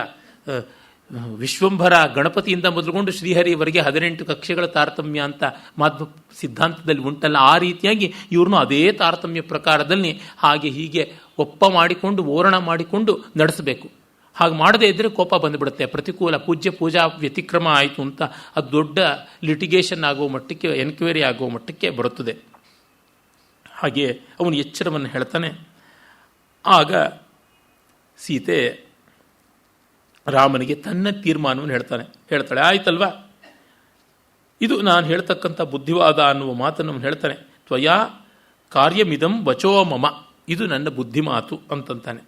ಆಗ ಅವಳು ಪ್ರಣಯಾದೇವ ಸಂಕ್ರುದ್ಧ ಭರ್ತಾರಮಿದಂ ಅಬ್ರವೀತ್, ಪ್ರೀತಿಯಿಂದಲೇ ಮುನಿದು ಹೇಳ್ತಾಳೆ ಅಂತ. ಪ್ರಣಯಾದೇವ ಸಂಕ್ರುದ್ಧ, ಆ ಉಪಸರ್ಗವೂ ಚೆನ್ನಾಗಿದೆ. ಭರ್ತಾರಂ, ತನ್ನನ್ನು ಕಾಪಾಡತಕ್ಕಂಥವನು. ಆ ಶಬ್ದ ಎಷ್ಟು ಸಾಭಿಪ್ರಾಯವಿದೆ. ಎಲ್ಲಿ ಹೆಂಡತಿಯನ್ನು ಬಿಟ್ಟು ಹೋಗ್ತಾನೋ ಅಂಥವನು ಎಲ್ಲಿ ಗಂಡ ಆಗ್ತಾನೆ. ಭರ್ತ ಹೇಗಾಗ್ತಾನೆ? ಬಿಭ್ರತಿ ಇತಿ ಭರ್ತ, ಬಿಭರ್ತಿ ಇತಿ ಭರ್ತ. ಹಾಗಲ್ಲದೆ ಭರ್ತೃ ಹೇಗೆ? ಭಾರ್ಯ, ಭರಣೀಯ ಇತಿ ಭಾರ್ಯ, ಬಿಭರ್ತಿ ಇತಿ ಭರ್ತ. ಕಾಪಾಡುವವನು ಗಂಡ, ಕಾಪಾಡಲ್ಪಡುವವಳು ಹೆಂಡತಿ ಅಂತ. ಆ ವ್ಯವಹಾರವೇ ಇಲ್ಲದಿದ್ದರೆ ಹೇಗೆ? ಕಿಮಿದಂ ಭಾಷಸೆ ರಾಮ ವಾಕ್ಯಂ ಲಘುತಯ ಧ್ರುವಂ ತ್ವಯಾ ಯದಪಹಾಸ್ಯಂ ಮೇ ಶ್ರುತ್ವ ನರ್ವದಾತ್ಮಜ. ಇದೇನು ವಿನೋದ ಮಾಡ್ತಾ ಇದೀಯಾ ರಾಮ ಅಂತ ನೇರವಾಗಿ ಹೆಸರೇ ಹೇಳ್ತಾಳೆ. ಲಘುತಯ ಧ್ರುವಂ, ನೀನು ನಿಜವಾಗಲೂ ಹಲ್ಕ ಮಾತಾಡ್ತಾ ಇದೀಯಾ ಅಂತ. ಹಿಂದಿನಲ್ಲಿ ಹಲ್ಕ ಅಂದರೆ ಲಘು ಅಂತ ಅರ್ಥ, ಕನ್ನಡದಲ್ಲಿ ಕೆಟ್ಟ ಅರ್ಥ ಬೇರೆ ಬಂದಿದೆ. ಇಷ್ಟು ಹಗುರವಾದ ಅಗ್ಗದ ಮಾತನ್ನು, ಶಾಶ್ವತವಾದ ಅಗ್ಗದ ಮಾತು, ಧ್ರುವಂ ಲಘು ಅಂದರೆ ಕಾಂಟೆಕ್ಸ್ಟಿಂದ ಗುರುವು ಆಗಬಹುದು, ಇದು ಹಾಗಲ್ಲ. ಔಟ್ ಆಫ್ ಕಾಂಟೆಕ್ಸ್ಟು ಲಘು, ಆ ರೀತಿಯಾದಂಥ ಮಾತನ್ನು ಹೇಳ್ತಾ ಇದೆಯಲ್ಲ. ನಿಶ್ಚಯವಾಗಿಯೂ ಇದು ಅಲ್ಪವಾದಂಥ ಮಾತು.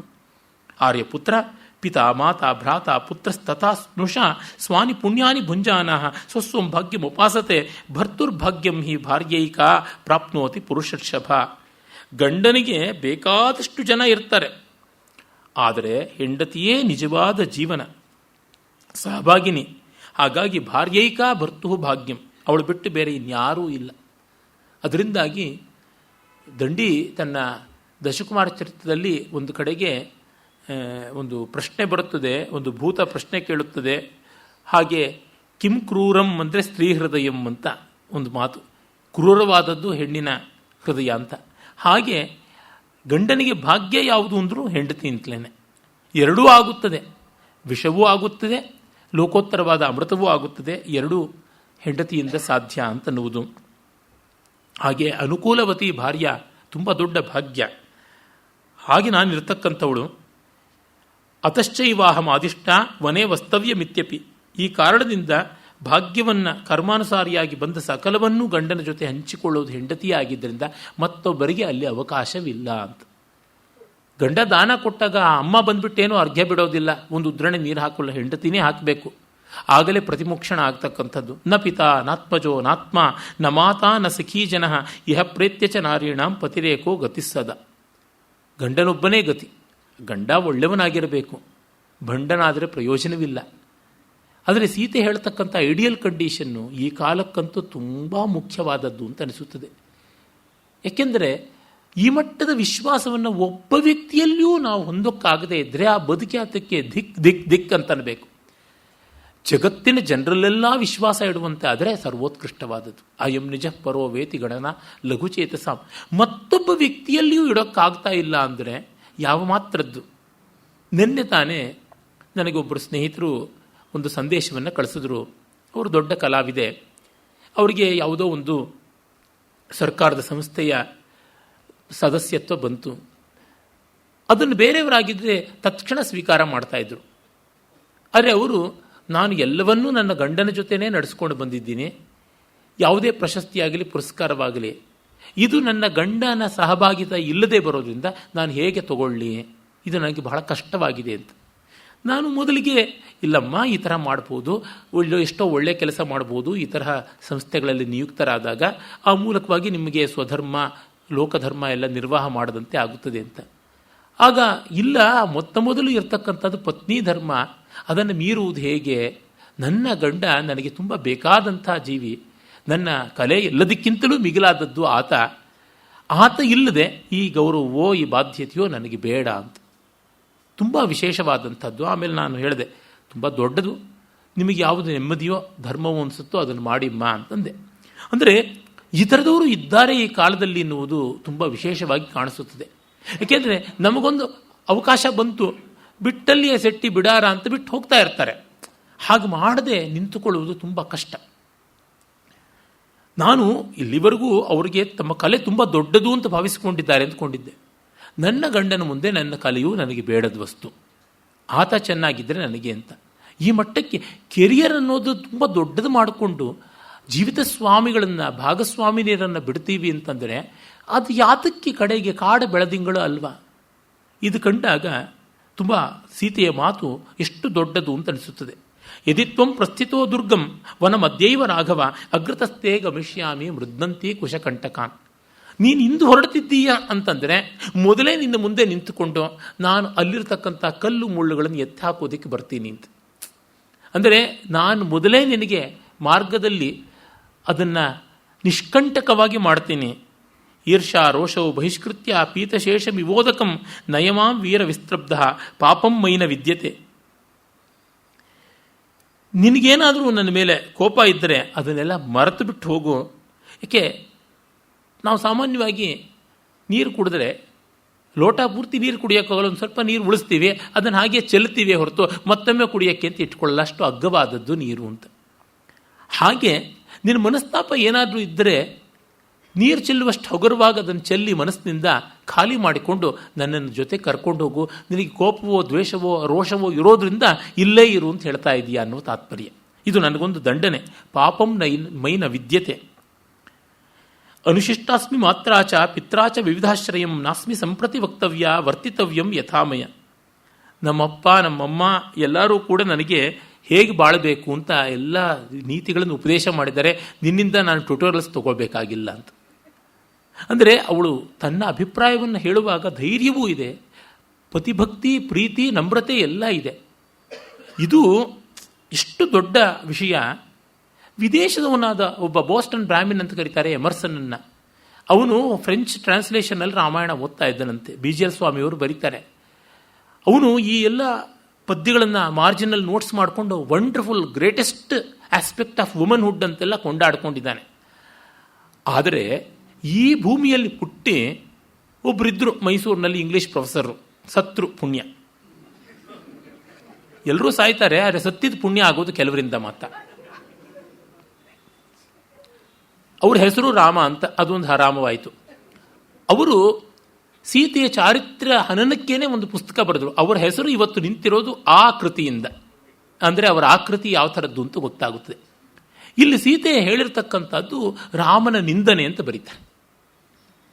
ಅವಳು ಪ್ರೀತಿ ಕನಲಿ ಹೇಳ್ತಾ ಇರತಕ್ಕಂಥ ಮಾತುಗಳನ್ನು ನಿಂದೆ ಅಂತ ತಗೊಳ್ಳೋರು ಇಂಗ್ಲೀಷ್ ಪ್ರೊಫೆಸರ್ ಆಗಿ ಏನು ಕತ್ತೆ ಕಾದಿದ್ದು ಅಂತ ಗೊತ್ತಾಗ್ತಾರೆ. ಕತ್ತೆಗಳಿಗೆ ಅವಮಾನ, ಕ್ಷಮಿಸಬೇಕು, ಕತ್ತೆಗಳು ಏನು ಮಣ್ಣು ತಿಂದರೂ ಮಣ್ಣಿಗೆ ಅವಮಾನವಾಗುತ್ತೆ, ಇನ್ನೇನಾದರೂ ಹೇಳಬೇಕಷ್ಟೇ. ಅಂದರೆ ಸೀತೆಯಲ್ಲಿ ರಾಮನನ್ನು ಅಧಿಕ್ಷೇಪ ಮಾಡ್ತಾ ಇಲ್ಲ, ನಾನು ನಿನ್ನ ಜೊತೆ ಬರ್ತೀನಿ ಅಂತ ಹೇಳೋದಕ್ಕೆ ಏನು ಬೇಕೋ ಆ ಪ್ರಯತ್ನ ಮಾಡ್ತಾ ಇದ್ದಾಳೆ. ಅಷ್ಟು ನಿಸರ್ಗ ಸಹಜವಾಗಿದೆ ಮಾತುಗಳು. ನೋಡಿದ್ರೆ ರಾಮ ನಿರ್ವೀರ್ಯ, ನಿಸ್ತೇಜ, ಸ್ತ್ರೈಣ, ನಪುಂಸಕ, ಅದನ್ನು ಅವಳು ಹೇಳ್ತಾ ಇದ್ದಾಳೆ. ಇವಳಿಗೆ ಲಕ್ಷ್ಮಣನ ಮೇಲೆ ಮನಸ್ಸಿತ್ತು ಅಂತ. ಇದು ಅವರ ಸಿದ್ಧಾಂತ, ಇದು ಅವರ ಸಂಶೋಧನೆ. ವಾಲ್ಮೀಕಿ ಮಹರ್ಷಿಗಳ ಪ್ರಾಮಾಣಿಕತೆ ಯಾವ ಮಾತ್ರದ್ದು ಅಂತಂದರೆ, ಹಾಗೇನಾದರೂ ಅಕ್ರಮ ಸಂಬಂಧ ಇದ್ದಿದ್ರೆ ಬರಿತಾ ಇದ್ರು, ಬರಿದೆ ಹೋಗ್ತಾ ಇದ್ದವರಲ್ಲ. ಸೀತಾ ಲಕ್ಷ್ಮಣರ ಸಂಬಂಧ ಎಷ್ಟು ದಿವ್ಯವಾದದ್ದು. ಈ ಮುಂಡೇದಕ್ಕೆ ಏನು ಗೊತ್ತು, 2000 ವರ್ಷಗಳ ಮುನ್ನವೇ ಒಬ್ಬ ಜಾನಪದ ಕವಿಯೇನೋ ಕವಿಯತ್ರೇನೋ ಗೊತ್ತಿಲ್ಲ, ಗೋದಾವರಿ ತೀರದಲ್ಲಿ ಗಾಹಾ ಸಪ್ತಸಿಯಲ್ಲಿ ಸಂಗ್ರಹಿತವಾದಂಥ ಒಂದು ಗಾಹೆಯಲ್ಲಿ ಬರುತ್ತದೆ. ಒಬ್ಬ ಅತ್ತಿಗೆಯನ್ನು ಕೆಟ್ಟ ಕಣ್ಣಿಂದ ನೋಡ್ತಾ ಇದ್ದ ಹಳ್ಳಿ ಹುಡುಗಿಯನ್ನ. ಆಗ ಅವಳು ಚಿತ್ರದಲ್ಲಿ ಬರೆದಿರುವ ಲಕ್ಷ್ಮಣ ಸೀತೆಯ ಸನ್ನಿವೇಶವನ್ನು ತೋರಿಸಿ ಮೈದುನನಿಗೆ ಜ್ಞಾಪಿಸಿದಳಂತೆ. ನೋಡು, ಮೈದುನ ಅಂದರೆ ಹೀಗಿರಬೇಕು ಅತ್ತಿಗೆ ಜೊತೆಗೆ ಅಂತ. ಆ ಹಳ್ಳಿ ಹೆಣ್ಣು ಮಗಳಿಗೆ ಅಕ್ಷರಗಳು ಗೊತ್ತಿಲ್ಲದೆ ಇದ್ದ ಕಾಲದಲ್ಲಿ ಕಿವಿಯಿಂದ ಕೇಳಿದ ರಾಮಾಯಣ ಚಿತ್ರದಿಂದ ತೋರಿಸಿ ಹೇಳಬೇಕಾದ ಆ ಕಾಲದ ಹೆಣ್ಣು ಮಗಳಿಗೆ ಗೊತ್ತಿದ್ದು ವಿಶ್ವವಿದ್ಯಾಲಯದಲ್ಲಿ ಡಾಕ್ಟರೇಟ್ ತೊಗೊಂಡಿದ್ದಂತೆ ಕತ್ತೆ ಮುಂಡೆದು ಏನು ಬಂತು ಗೊತ್ತಾಗೋದಿಲ್ಲ. ಅಂದರೆ ಎಷ್ಟು ಹೀನವಾದ, ನಿಕೃಷ್ಟವಾದ, ನೃಶಂಸವಾದ ದೃಷ್ಟಿ ಅಂತ. ಮಾತಲ್ಲಿ ಬೈಗಳು ಯಾವುದು, ಹೊಗಳಿಕೆ ಯಾವುದು ಅಂತ ಗೊತ್ತಾಗದೆ ಇದ್ದರೆ ಏನಿದರ ತಾತ್ಪರ್ಯ? ಇಂಗಿತಜ್ಞತೆ ಅಂತ ಏನು? ಇವರು ಸಾಹಿತ್ಯದ ಪಾಠ ಹೇಳ್ತಕ್ಕಂಥವ್ರು. ಅವರು ಸಂಸ್ಮರಣೆ ಮಾಡುವಂಥವ್ರು ಈಗಲೂ ಇದ್ದಿರಬಹುದು, ದುಷ್ಕಾಲ. ಆದರೆ ಕಾಣಬೇಕಾದದ್ದು ಏನು? ಮತ್ತು ವಾಲ್ಮೀಕಿ ಮಹರ್ಷಿಗಳಿಗೆ ಅಂಥ ಅಪ್ರಾಮಾಣಿಕತೆ ಯಾವ ರೀತಿಯಿಂದಲೂ ಇಲ್ಲ. ವ್ಯಾಸ, ವಾಲ್ಮೀಕಿ, ಹೋಮರ್, ಶೇಕ್ಸ್ಪಿಯರ್ ಅಂತ ಮಹಾಕವಿಗಳು ಮನುಷ್ಯ ಸ್ವಭಾವವನ್ನು ಪೂರ್ಣವಾಗಿ ತೆರೆದಿಟ್ಟಿದ್ದಾರೆ. ತಮ್ಮ ಬದುಕಿನ ಬಗ್ಗೆನೇ ಬರ್ಕೊಂಡಿದ್ದಾರೆ. ವಾಲ್ಮೀಕಿಗಳು ತನ್ನ ಪೂರ್ವಾಶ್ರಮ ಎಷ್ಟು ಅಯೋಗ್ಯವಾಗಿತ್ತು ಅನ್ನೋದನ್ನು ಬರ್ಕೊಂಡಿದ್ದಾರೆ. ವ್ಯಾಸರು ತನ್ನ ಹುಟ್ಟಿ ಹೇಗಿತ್ತು ಅನ್ನೋದು ಬರ್ಕೊಂಡಿದ್ದಾರೆ. ಅಲ್ಲ, ಯಾವನೇ ಒಬ್ಬ ವ್ಯಕ್ತಿ ತಾನು ಚೆನ್ನಾಗಿ ಕಾಣಿಸ್ತಾ ಇಲ್ಲ ಅನ್ನೋ ಕಾರಣದಿಂದ ಹೆಂಗಸರು ತನ್ನ ನೋಡಿ ಅಸಹ್ಯ ಪಟ್ಕೊಳ್ತಾ ಇದ್ರು ಅಂತ ಬರೆದಾರ? ಯಾವ ಕವಿನೂ ಬರೆದಿಲ್ಲ. ಒಬ್ಬ ವ್ಯಾಸರು ಮಾತ್ರ ಬರೆದಿದ್ದಾರೆ. ತನ್ನನ್ನು ಕಂಡ ತಕ್ಷಣ ಅಂಬಿಕೆ ಅಸಹ್ಯ ಬಂದು ಕಣ್ಣು ಮುಚ್ಕೊಂಡ್ಲು, ಅಂಬಾಲಿಕೆ ಮುಖ ಮೈಯೆಲ್ಲ ಬಿಳಿಸ್ಕೊಂಡು ಹೊರಟೋಗ್ಬಿಡ್ತು ಅಂತ ಬರೀತಾರೆ. ಸೆಕ್ಶುವಲ್ ರಿಜೆಕ್ಷನನ್ನು ಇಷ್ಟು ನೇರವಾಗಿ ಬರಿಬಲ್ಲಂಥ ಭಗವಾನ್ ವ್ಯಾಸರಿಗಿಂತ ದೊಡ್ಡ ಪ್ರಾಮಾಣಿಕ ಕವಿ ಇನ್ಯಾರಿದ್ದಾರೆ? ಇಂಥ ಕವಿಗಳ ಬರವಣಿಗೆಯಲ್ಲಿ ಶಂಕೆಯನ್ನು ಕಾಣತಕ್ಕಂಥದ್ದು ತುಂಬ ತುಂಬ ಅನ್ಯಾಯ. ಅಲ್ಲಿ ಸೀತೆ ಎಷ್ಟು ಹೃದಯವಾಗಿ ಹೇಳ್ತಾ ಇದ್ದಾಳೆ, ನಾನು ನಿನ್ನ ಉಪದೇಶವನ್ನು ಕೇಳಬೇಕಾಗಿಲ್ಲ ಅಂತಂದರೆ ಈ ಕಾಡಿಗೆ ಬರಬೇಡ, ಊರಲ್ಲಿ ಇರುವಂತ ಅನ್ನುವ ಉಪದೇಶವನ್ನು ನಾನು ಕೇಳಬೇಕಾಗಿಲ್ಲ ಅನ್ನುವುದಷ್ಟೇ ತಾತ್ಪರ್ಯ, ಇನ್ನೇನೂ ಅಲ್ಲ. ಅವಳಿಗೆ ರಾಮನಲ್ಲಿ ನಮ್ರತೆ ಇಲ್ಲದೆ ಇದ್ದಿದ್ದರೆ ಈ ಮಾತುಗಳೇ ಬರ್ತಾ ಇರಲಿಲ್ಲ. ಅವಳಿಗೆ ಬೇರೆ ಗಾಳಿ ಸುದ್ದಿ ದಾಸಿಯರಿಂದ ಬರ್ತಾ ಇತ್ತು. ಅರಮನೆಗಳಲ್ಲಿ ಗೋಡೆಗಳಿಗೂ ಕಿವಿ ಇರ್ತದೆ. ರಾಮ ಕಾಡಿಗೆ ಹೋಗ್ಬೇಕಂತೆ, ಒಳ್ಳೇದಾಯ್ತು ಬಿಡು, ನಾನು ಎಲ್ಲರೂ ನೋಡ್ಕೋತೇನೆ ಸೆಟಪ್ಪನ್ನು ಅಂತಂತಿದ್ಲು. ಅವಳಿಗೇನು? ಹೀಗಾಗಿ ಅಹಂ ದುರ್ಗಂ ಗಮಿಷ್ಯಾಮಿ ವನಂ ಪುರುಷವರ್ಜಿತಂ ನಾನಾ ಮೃಗಗಣ ಕಿರಣಂ ಶಾರ್ದೂಲ ವೃಕ ಸೇವಿತಂ. ನಾನು ಕಾಡಲ್ಲಿರ್ತೀನಿ, ಏನು ತೊಂದರೆ ಇಲ್ಲ. ಸುಖಂ ವನೇ ವಿವತ್ಸ್ಯಾಮಿ ಯಥೈವ ಭವನೇ ಪಿತು. ನಮ್ಮಪ್ಪನ ಮನೇಲಿದ್ದಷ್ಟು ಸಂತೋಷವಾಗಿ ನಾನು ಕಾಡಲ್ಲಿರ್ತೀನಿ ನೋಡಿ. ನಿಮ್ಮನೆ ಅಂತ ಹೇಳೋಲ್ಲ, ಎಲ್ಲ ಹೆಣ್ಣು ಮಕ್ಕಳಿಗೂ ತವರು ಚೆನ್ನ, ತವರಿನಷ್ಟು ಚೆನ್ನಾಗಿರುತ್ತದೆ ನನಗೆ ಕಾಡು ಅಂತ ಹೇಳುವಲ್ಲಿ. ಆ ಸ್ತ್ರೀ ಸ್ವಭಾವ ಸಾಮಾನ್ಯವನ್ನು ಗ್ರಹಿಸುವ ಮಹರ್ಷಿಗಳ ಕೌಶಲ. ಅಚಿಂತಯಂತಿ ತ್ರಿನ್ಲೋಕಾನ್ ಚಿಂತಯಂತಿ ಪತಿವ್ರತಂ. ನನಗೆ 3 ಲೋಕದ ಚಿಂತೆಯೂ ಬೇಡ. ತೆಲುಗಿನಲ್ಲಿ ಬಹಳ ಅದ್ಭುತವಾದ ಒಂದು ಚಲನಚಿತ್ರ ಬಂತು, ನನ್ನಷ್ಟೇ ವಯಸ್ಸು ಆ ಚಲನಚಿತ್ರಕ್ಕೆ, ಲವಕುಶ ಅಂತ. ಅಲ್ಲಿ ಒಂದು ಕಲ್ಪಿತವಾದ ಸನ್ನಿವೇಶ ಇದೆ.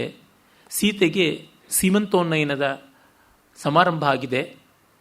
ಆಮೇಲೆ ಜನಕ ಬಂದು ಅವಳನ್ನು ಮೊದಲ ಹೆರಿಗೆ ಅಲ್ವಾ, ಅದಕ್ಕೆ ನಮ್ಮ ಮನೆಯಲ್ಲಾಗಬೇಕು ಅಂತ ಮಿಥಿಲೆಗೆ ಕರ್ಕೊಂಡು ಹೋಗೋಕ್ಕೆ ಬಂದಿದ್ದಾನೆ. ಆಗ ರಾಮನಿಗೆ ಜನಕ ಹೇಳ್ತಾನೆ, ಇಷ್ಟು ವೈಭವವಾಗಿ ಸೀಮಂತ ಮಾಡಿದರೆ ಇನ್ನು ನಮ್ಮ ಮನೆಯಲ್ಲಿ ನಾವು ಬಳೆ ತೊಡಿಸೋ ಹಬ್ಬ ಮಾಡಬೇಕು, ಇನ್ನು ಹೆರಿಗೆಗೆ ವ್ಯವಸ್ಥೆ ಮಾಡಬೇಕು, ಕಳಿಸ್ಕೊಡ್ತೀರಾ ಅಂತ. ಆಗ ರಾಮ, ಎಂದೂ ಇಲ್ಲದೆ ಬಂದವರು ನೀವು ನಮ್ಮ ಮನೆಗೆ, ಇಷ್ಟು ಪಾವನವಾದಂಥ ಮಹರ್ಷಿ ತುಲ್ಯವಾದ ವ್ಯಕ್ತಿತ್ವ ನಿಮ್ಮದು, ನಾನು ಇಲ್ಲ ಅಂತ ಹೇಳೋದು ಹೇಗೆ? ಅವಶ್ಯವಾಗಿ ನಿಮ್ಮ ಮಗಳನ್ನು ನೀವು ಕರ್ಕೊಂಡು ಹೋಗಿ ಅಂತ. ಆಗ ಸೀತೆಗೆ ಸ್ವಲ್ಪ ಕಸಿವಿಸಿ ಆಗುತ್ತದೆ. ಆಗ ಕೌಸಲ್ಯ ಸುಮಿತ್ರೆಯರು ಮಾತಾಡ್ಕೊಂಡು ಹೇಳ್ತಾರೆ, ನಿಜವೇ, ಆದರೆ ನಿಮ್ಮಲ್ಲಿ ಒಂದು ನಿವೇದನೆ ಮಾಡಬಹುದು. ನಿಮ್ಮ ಅಳಿಯಂದ್ರೆ ಒಪ್ಪಿಗೆ ಕೊಟ್ಟ ಮೇಲೆ ನಾವ್ಯಾರು ಹೇಳೋಕ್ಕೆ? ಆದರೂ ಆ ಪುತ್ರೋತ್ಸವದ ಭಾಗ್ಯವೂ ಮಹತ್ವವೂ ಇಲ್ಲಿಯೇ ನಡೆಯಲಿ ಅಂತ ಅಂತಃಪುರ ಸ್ತ್ರೀಯರದೆಲ್ಲ ಅಪೇಕ್ಷೆ. ಆದರೆ ನಮ್ಮ ಅಪೇಕ್ಷೆ ನಿಮ್ಮಲ್ಲಿ ನಿವೇದನೆ ಅಂತ. ಆಗ ರಾಮ ಏನು ಹೇಳ್ತಾನೆ? ತಾಯಿ ಹೀಗೆ ಹೇಳ್ತಾ ಇದ್ದಾಳೆ, ಮಾವ ಹೀಗೆ ಹೇಳ್ತಾ ಇದ್ದಾನೆ. ಸೀತೆ ದುಡು ಅಂತ ಇಳಿದು ಬಂದುಬಿಡ್ತಾಳೆ ತನ್ನ ಆಸನದಿಂದ. ತಂದೆ ಹತ್ರ, ಅಪ್ಪ ಕ್ಷಮಿಸಬೇಕು, ನಾನು ಬರೋಲ್ಲ. ಇದೇನಮ್ಮ ಹೀಗೆ ಹೇಳ್ತಾ ಇದೀಯಾ? ಅಂಥ ತಂದೆಯ ಮಾತನ್ನು ನೀನು ಧಿಕ್ಕರಿಸೋದು ಅಂತ ಕೇಳ್ತಾಳೆ ಕೌಸಲ್ಯ. ಸುಮಿತ್ರೆಯನ್ನು ಕೇಳ್ತಾಳೆ. ಆಗ, ಇಲ್ಲ, ನನ್ನ ಮಗಳನ್ನು ಆಕ್ಷೇಪ ಮಾಡಬೇಡಿಮ್ಮ ನೀವು, ಅವಳ ಮನಸ್ಸು ಗೊತ್ತಾಯಿತು, ಅವಳಿಗೆ ರಾಮ ಇದ್ದಲ್ಲಿ ತವರು ಎಲ್ಲವೂ ಹೌದು. ಅದೇ ಬರುತ್ತೆ, ಪಿತ್ರ ಮಾತ್ರ ಎಲ್ಲರಿಗಿಂತಲೂ ವಿಶೇಷವಾದದ್ದು, ಪಿತೇವಚ ಮಾತೇವಚ ನೋಡ್ಕೋತಾನೆಂತ ಅನಸೂಯಾದೇವಿ ಹತ್ರ ಸೀತೆ ಹೇಳ್ತಾಳೆ. ಹಾಗಾಗಿ ಅವಳಿಗೆ ಪರಮಶಾಂತಿ, ಪ್ರೀತಿ, ಸಂತೋಷ ಎಲ್ಲ ರಾಮನಲ್ಲಿದೆ. ನನಗೆ ಅರ್ಥವಾಯಿತು, ನಾನು ನಿನ್ನ ತಪೋವನಕ್ಕೆ ಹೋಗ್ತೀನಿ, ಮುಗೀತು ಅಂತ. ಅಂದರೆ ಒಬ್ಬ ಚಲನಚಿತ್ರದ ನಿರ್ದೇಶಕರಿಗೆ, ಸಾಹಿತ್ಯ ಬರೆಯೋರಿಗೆ ಸೀತಾಹೃದಯ ಏನು, ರಾಮ ಸೀತೆಯರ ಪ್ರೀತಿ ಎಂಥದ್ದು ಅಂತ ಅನ್ನೋದು ಗೊತ್ತಾಗುತ್ತದೆ.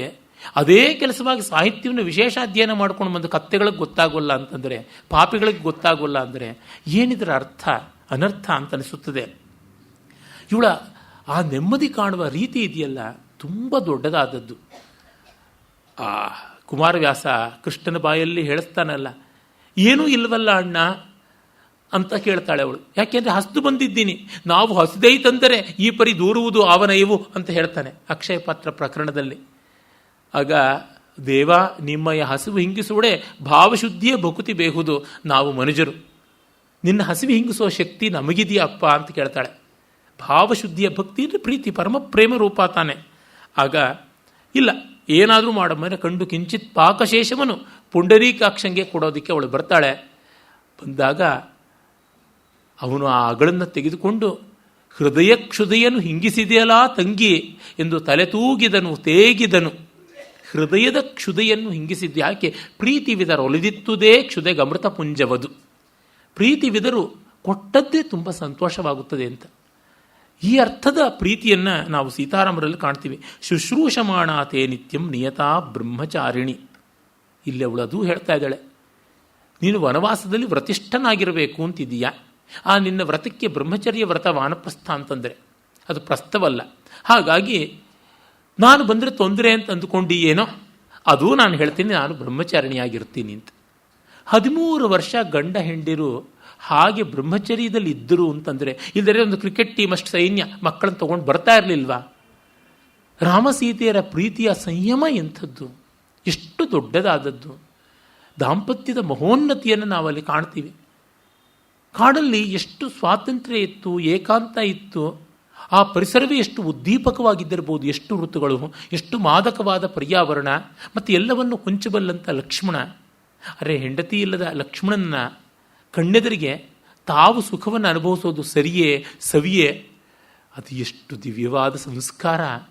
ಕಲ್ಪನೆಗಾದರೂ ಇದು ದೊಡ್ಡದಲ್ವಾ? ಇದು ಭಾವಕ್ಕೆ ತಂದುಕೊಳ್ಳೋಕ್ಕಾದರೂ ಇದು ವಾಸ್ತವ ಅನ್ನೋದು ಬೇರೆ. ವಾಸ್ತವೋ ಅವಾಸ್ತವೋ, the very possibility itself is so profound and sublime, so life enriching, ತುಂಬ ದಿವ್ಯವಾದದ್ದು. ಸಹರಂಸ್ಯೇ ತ್ವಯಾ ವೀರ ವನೇಶು ಮಧುಗಂಧಿಷು.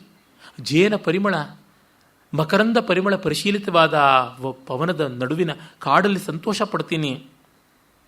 ಮತ್ತೆ ನಿನಗೇ ಗೊತ್ತು ನಿನ್ನ ಸಾಮರ್ಥ್ಯ ಏನು ಅಂತ. ತೊಂಹಿ ಕರ್ತುಂ ವನೇ ಶಕ್ತೋ ರಾಮ ಸಂಪರಿಪಾಲನ. ನಿನಗೆ ಗೊತ್ತಿದೆ ಕಾಡಲ್ಲಿ ಹೇಗೆ ಕಾಪಾಡಿಕೊಳ್ಳಬೇಕು ಅಂತ. ಅನ್ಯಸ್ಯಾಪಿ ಜನಸ್ಯ ಕಿಂ ಪುನರ್ಮಮಾನದ.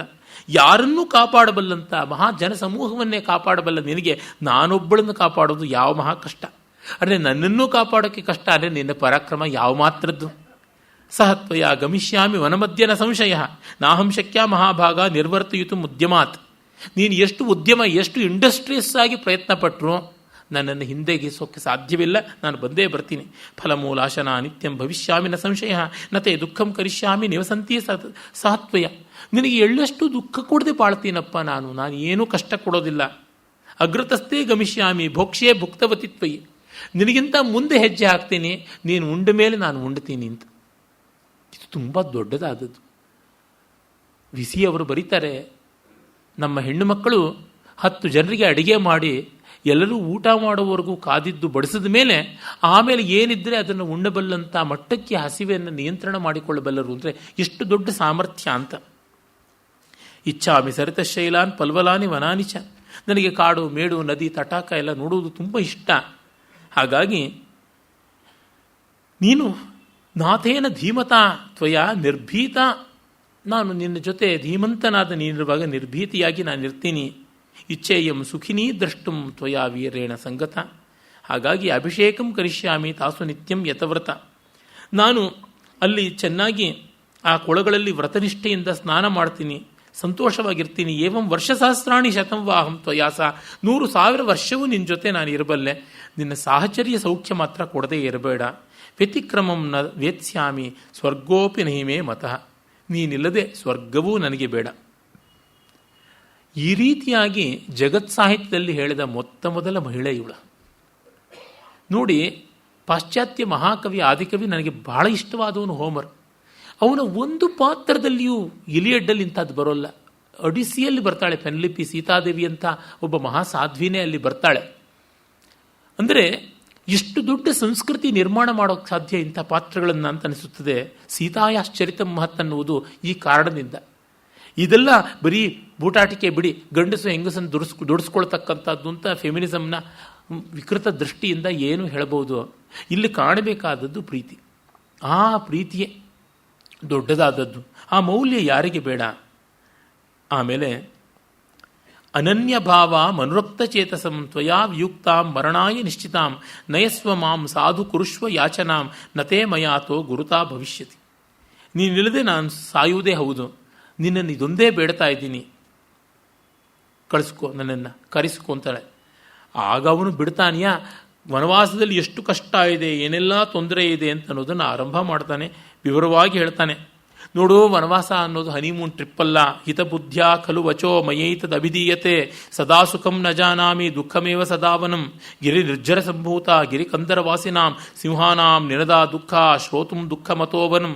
ಕಾಡಲ್ಲಿ ಎಲ್ಲ ಸುಖವಲ್ಲ, ಪ್ರಾಣಿಗಳ ಗರ್ಜನೆ ಕೇಳಿದ ತಕ್ಷಣವೇ ಎದೆ ಡಬಗುಟ್ಟುತ್ತದೆ. ಅಲ್ಲಿ ಬೋರಂತ ಶಬ್ದ ಬರುತ್ತದೆ, ನದಿ ನಿರ್ಜರಗಳು ಹರಿತಾ ಇರ್ತಕ್ಕಂಥದ್ದು. ಮತ್ತು ಎಲ್ಲ ಪ್ರಾಣಿಗಳು, ಪಕ್ಷಿಗಳು, ಕ್ರಿಮಿಗಳು, ಕೀಟಗಳು ಎಲ್ಲವೂ ಕೂಡ ತೊಂದರೆ ಕೊಡುತ್ತವೆ. ಸಗ್ರಾಹ ಸರಿತಶ್ಚೈವ, ಪ್ರತಿಯೊಂದು ನೀರಲ್ಲೂ ಜಿಗಣೆಯಿಂದ ಮೊದಲುಗೊಂಡು ಮೊಸಳೆವರೆಗೆ ಎಲ್ಲವೂ ಇರುತ್ತವೆ. ಪಂಕವತ್ಯ ಸುದುಸ್ತರ, ಮತ್ತು ಹಾದಿಗಳೆಲ್ಲ ಕೆಸರಿಂದ ಕೂಡಿರುತ್ತವೆ. ಜವುಗಿನ ಪ್ರದೇಶ ಇರ್ತದೆ.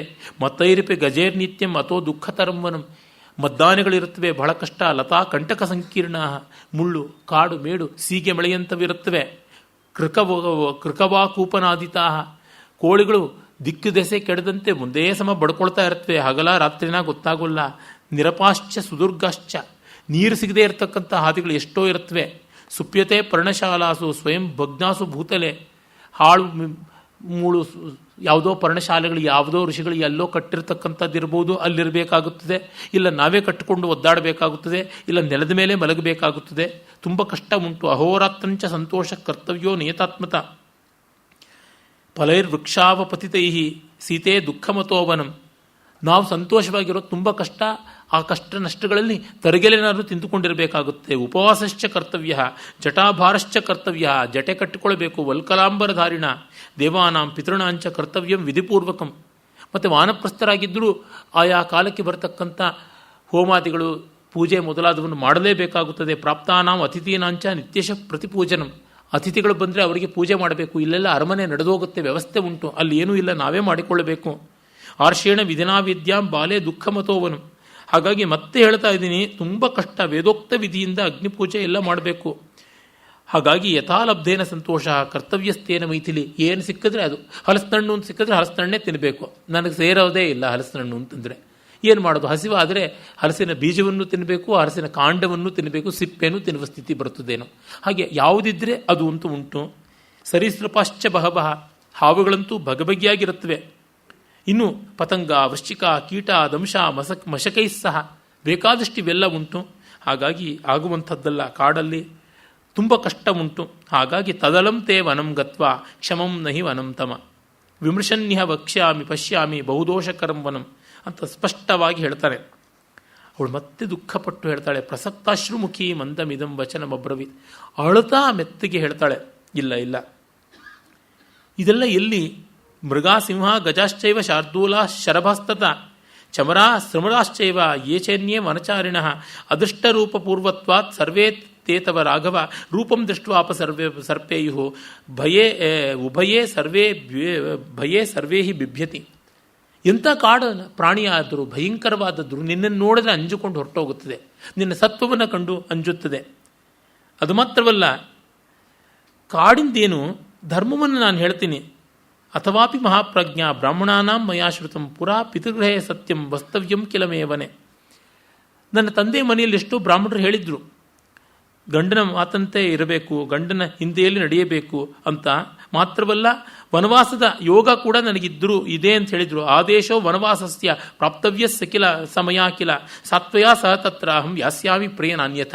ಇವಳು ಜ್ಯೋತಿಷ ಬೇರೆ ಹೇಳ್ತಾ ಇದ್ದಾಳೆ, ನನ್ನ ಜಾತಕದಲ್ಲೇ ವನವಾಸದ ಯೋಗ ಇದೆ ಅಂತ ಹೇಳಿದ್ದಾರೆ, ಅದಕ್ಕೆ ನಿಮ್ಮನ್ನು ಕಟ್ಕೊಂಡಿದ್ದು, ಹಾಗಾಗಿ ನಾನು ಬರ್ತೀನಿ ಅಂತ. ರಾಮ ಇದೆಲ್ಲ ನಂಬುತ್ತಾ ಇದ್ದ ಕೂಡ. ಕೃತಾದೇಶ ಭವಿಷ್ಯಾಮಿ ಗಮಿಷ್ಯಾಮಿ ಸಹತ್ವಯ ಕಾಲಶ್ಚಯಂ ಸಮುತ್ಪನ್ನ ಸತ್ಯವಾಗಿ ಭೌತ ದ್ವಿಜ. ಆ ಬ್ರಾಹ್ಮಣ ಹೇಳಿಬಿಟ್ಟಿದ್ದ ಭವಿಷ್ಯ, ಅದು ಸತ್ಯ ಮಾಡಬೇಕಲ್ಲ. ಆ ಬ್ರಾಹ್ಮಣನಿಗೆ ಸತ್ಯತ್ವ ಇಲ್ಲದೆ ಸುಳ್ಳುತನ ಬಂದುಬಿಟ್ರೆ ಚಂಡಾಲತ್ವ ಬಂದುಬಿಡುತ್ತೆ. ಹಾಗಾಗಿ ಅವನಿಗೆ ಸತ್ಯತ್ವ ಬರಬೇಕು ಅಂತ ಈ ಥರ ಅಂತ. ವಿತಂಡವಾದ ಅಂದರೆ ಹೇಗೆ ಮಾಡುವುದು, ಎಷ್ಟು ಚೆನ್ನಾಗಿ ಮಾಡೋದು ಅಂತ ಸೀತೆ ಹತ್ರ ಕಲಿಬೇಕು. ಇದಷ್ಟು ಉದ್ದೇಶವಿದೆ ಪ್ರೀತಿಯಿಂದಾಗಿ. ಮತ್ತು ಇನ್ನೆಲ್ಲ ಕಷ್ಟಗಳು ಏನು ಹೇಳ್ತೀಯ? ಕುವೆಂಪು ಅವರು ರಾಮಾಯಣ ದರ್ಶನದಲ್ಲಿ ಹೇಳ್ತಾರೆ, ಇಷ್ಟೇ ತಾನೇ, ಇನ್ನೂ ಏನಾದರೂ ಇದೆಯೇನಪ್ಪ ಇಷ್ಟು ಹೇಳೋ ಕಷ್ಟದ್ದು, ನನಗೂ ಗೊತ್ತಿದೆ. ನೀನೇನು ಎಳೆ ಮಗುವನ್ನು ಹೆದರಿಸೋ ಥರ ಹೆದರ್ಸ್ತಾ ಇದೆಯಾ? ನಿನ್ನ ಬೆನ್ನಲ್ಲಿರ್ತಕ್ಕಂಥ ಬಿಲ್ಲು ಬಾಣಗಳು ಬರೀ ಅಲಂಕಾರವಾ ಮತ್ತಾವುದಕ್ಕೆ? ಹಾಗೆಲ್ಲ ಅಲ್ಲಿ ತುಂಬ ಸುಂದರವಾದ ಯುಕ್ತಿಗಳು ಬರ್ತವೆ. ಪ್ರಸಾದಿತಶ್ಚ ವೈಪೂರ್ವಂ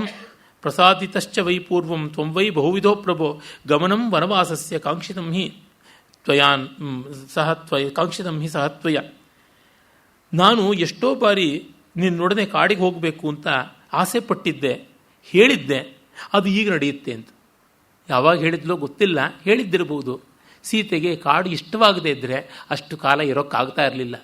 ರಗಳೆ ಮಾಡಿಬಿಟ್ಟಿರೋಳು. ಸಾಕು ಕಣ್ರಿ, ಅವತ್ತೇನೂ ಹೇಳಿದೆ ಬುದ್ಧಿಗೆಟ್ಟು, ಇನ್ನಾಗೋದಿಲ್ಲ, ಬನ್ನಿ ಊರಿಗೆ ಹೋಗೋಣ ಅಂತ ಹಠ ಮಾಡಿರೋಳು. ಅವಳಿಗೆ ಅದು ಇಷ್ಟವಿದ್ದದ್ರಿಂದಲೇ ಮೆಚ್ಚಿಕೊಂಡಳು ಅಂತ ನಮಗೆ ಗೊತ್ತಾಗುತ್ತದೆ. ನೋಡಿ, ಕಾಡಲ್ಲಿ ಒಮ್ಮೆ ಕೂಡ ನಾವು ಬಂದಿದ್ದು ಯಾಕೆ ಅನ್ನೋ ಮಾತು ಹೇಳಿಲ್ಲ. ಅದೇ ದ್ರೌಪದಿ ಎಷ್ಟೋ ಬಾರಿ ಆ ಮಾತುಗಳನ್ನು ಹೇಳ್ತಾಳೆ. ನೋಡಿ, ನೀವು ಕಾಡು ಮೇಡಲ್ಲಿ ಒದ್ದಾಡಬೇಕಾಯಿತು ಅಂತ ತಿವಿತಾ ಇದ್ದಳು. ಸೀತೆ ಒಮ್ಮೆ ಕೂಡ ಅದನ್ನು ಹೇಳಿಲ್ಲ. ಅವಳಿಗದು ಸಂತೋಷಕಾರಿಯಾಗಿತ್ತು ಅಂತ ಗೊತ್ತಾಗುತ್ತೆ. ಶುದ್ಧಾತ್ಮನ್ ಪ್ರೇಮ ಭಾವಾದ್ಧಿ ಭವಿಷ್ಯಾಮಿ ವಿಕಲ್ಮಷ. ತುಂಬ ಪ್ರೀತಿಯಿಂದ ಹೇಳ್ತಾ ಇದ್ದೀನಿ. ಪ್ರೇತ್ಯಭಾವೇಪಿ ಕಲ್ಯಾಣ ಸಂಗಮೋಮೇ ಸಹತ್ವಯ. ನೋಡು, ಸ್ವರ್ಗದಲ್ಲೂ ಕೂಡ ಎಲ್ಲಿಯೂ ಕೂಡ ನಿನ್ನ ಸಂಘವೇ ಇರಬೇಕು ಅಂತ ನನಗಿರ್ತಕ್ಕಂಥದ್ದು. ಅಭ್ಯರ್ಥತ್ತ ಸ್ವಧರ್ಮೇಣ ಪ್ರತ್ಯಭಾವೇತಿ ತಸ್ಯ ಸ. ಧಾರಾಪೂರ್ವಕವಾಗಿ ನಮ್ಮಪ್ಪ ಮದುವೆ ಮಾಡಿಕೊಟ್ಟಿದ್ದು ಈ ಕಾರಣಕ್ಕೆ. ಏವಮಸ್ಮಾತ್ ಸ್ವಕಾಂ ನಾರೀಂ ಸುವೃತ್ತಾಂ ಹಿ ಪತಿವ್ರತಾಂ ನಾಭಿರೋಚೈಸೇ ನೇತು ತ್ವಮ್ಮಾಂ ಕೇನೇಹ ಹೇತುನ. ನನ್ನಂಥ ಪತಿವ್ರತೆಯನ್ನು, ಇಷ್ಟು ಸಾಧ್ವಿಯನ್ನು ಕರ್ಕೊಂಡು ಹೋಗಲ್ಲ ಅಂದರೆ ಇನ್ನೇನಿರ್ಬೋದು ನಿನ್ನ ಹಿಂದೆ, ನಿನ್ನ ಮನಸ್ಸಿನ ಹಿಂದೆ. ನೋಡಿದ್ರೆ ಇನ್ನೇನೋ ಸೆಟಪ್ ಇಟ್ಕೊಂಡಿರಬೇಕು ಅಂತ ಧ್ವನಿ. ಅಂದರೆ ನನ್ನಂಥವಳನ್ನು ಬಿಟ್ಟು ಹೋಗ್ತಾ ಇದೆಯಾ ಅಂದರೆ ಇನ್ನೇನೋ ಬಲವತ್ತರವಾದ ಕಾರಣ ಇರಬೇಕು. ನಾಭಿರೋಚೈಸೆ, ನೀನು ಇಷ್ಟಪಡ್ತಾ ಇಲ್ವಲ್ಲ. ಭಕ್ತಾಂ ಪತಿವ್ರತಾಂ ದೀನಾಂ ಮಾಂ ಸಮಾಂ ಸುಖ ದುಃಖಯೋ ನೇತು ಮರ್ಹಸಿ ಕಾಕುಸ್ತ ಸಮಾನ ಸುಖ ದುಃಖಿನಿಂ ಯದುಮಾಂ ದುಃಖಿತಾಮೇವಂ ವನಂ ನೇತುಂ ನನೆಚ್ಛಸಿ ವಿಷಂ ಅಗ್ನಿಂ ಜಲಂ ವಾಹಂ ಆಸ್ಥಾಸ್ಯೆ ಮೃತ್ಯು ಕಾರಣಾತ್. ನೀನು ನನ್ನಂಥವಳನ್ನೂ ಕರ್ಕೊಂಡು ಹೋಗೋಲ್ಲ ಅಂದರೆ ಬೆಂಕಿಯಲ್ಲಿ ಬೀಳ್ತೀನಿ, ವಿಷ ಕುಡಿತೀನಿ, ನೀರಲ್ಲಿ ಬೀಳ್ತೀನಿ, ಎಲ್ಲ ಆತ್ಮಹತ್ಯಾ ಸಾಧನಗಳನ್ನು ಹೇಳಿಬಿಡ್ತಾ ಇದ್ದಾಳೆ. ಮತ್ತೆ ಅವಳು ಆ ಥರ ಮಾಡುವುದಕ್ಕೂ ಸಿದ್ಧಳಾಗಿದ್ದವಳು. ಹನುಮಂತ ಬರದೇ ಇದ್ದರೆ ತನ್ನ ತಲೆಗೂದಲಿಂದಲೇ ನೇಣು ಹಾಕ್ಕೊಂಡು ಸಾಯ್ತಾ ಇದ್ದಂಥ ಅವಳು ಅಲ್ವಾ. ಹಾಗಾಗಿ ಅವಳು ಸ್ನಾಪಯಂತೀವ ಗಾಮುಷ್ಣೈಹಿ ಅಶ್ರುಭಿರ್ನಯನಚ್ಯುತೈಹಿ. ನೆಲವನ್ನೇ ಅಭಿಷೇಕ ಮಾಡ್ತಾ ಇದ್ದಾಳ ಕಣ್ಣೀರು ಹಾಕಿ ಅಂತನ್ನುವಂತೆ ಸಂಕಟಪಟ್ಟು ದುಃಖ ಪಡ್ತಾ ಇದ್ದಾಗ ರಾಮ ಇನ್ನೇನೂ ಮಾಡೋಕ್ಕಾಗದೆ ಒಪ್ಪಿಗೆ ಕೊಡಬೇಕು. ಆದರೆ ಮತ್ತೂ ಅವನು ಸ್ವಲ್ಪ ಸೆಳೆದುಕೊಂಡಿದ್ದ. ಈಗ ಅವಳಿಗೆ ರೇಗಿತು. ಸಾತಮುತ್ತಮ ಸಂವಿಜ್ಞಾ ಸೀತಾ ವಿಪುಲ ವಕ್ಷಸಂ ಪ್ರಣಯಾಚ್ಚ ಅಭಿಮಾನಾಚ್ಚ ಪರಿಚಿಕ್ಷೇಪ ರಾಘವಂ. ಇಲ್ಲಿ ವಾಲ್ಮೀಕಿಗಳ ಪ್ರಣಯಾಚ್ಚ ಅಭಿಮಾನಾಚ್ಚ, ಅವನ ಮೇಲಿನ ಗೌರವದಿಂದ ಪ್ರೀತಿಯಿಂದ ವಿಪುಲ ವಕ್ಷಸಂ, ಆ ಅಭಿಪ್ರಾಯ ತುಂಬ ಚೆನ್ನಾಗಿದೆ.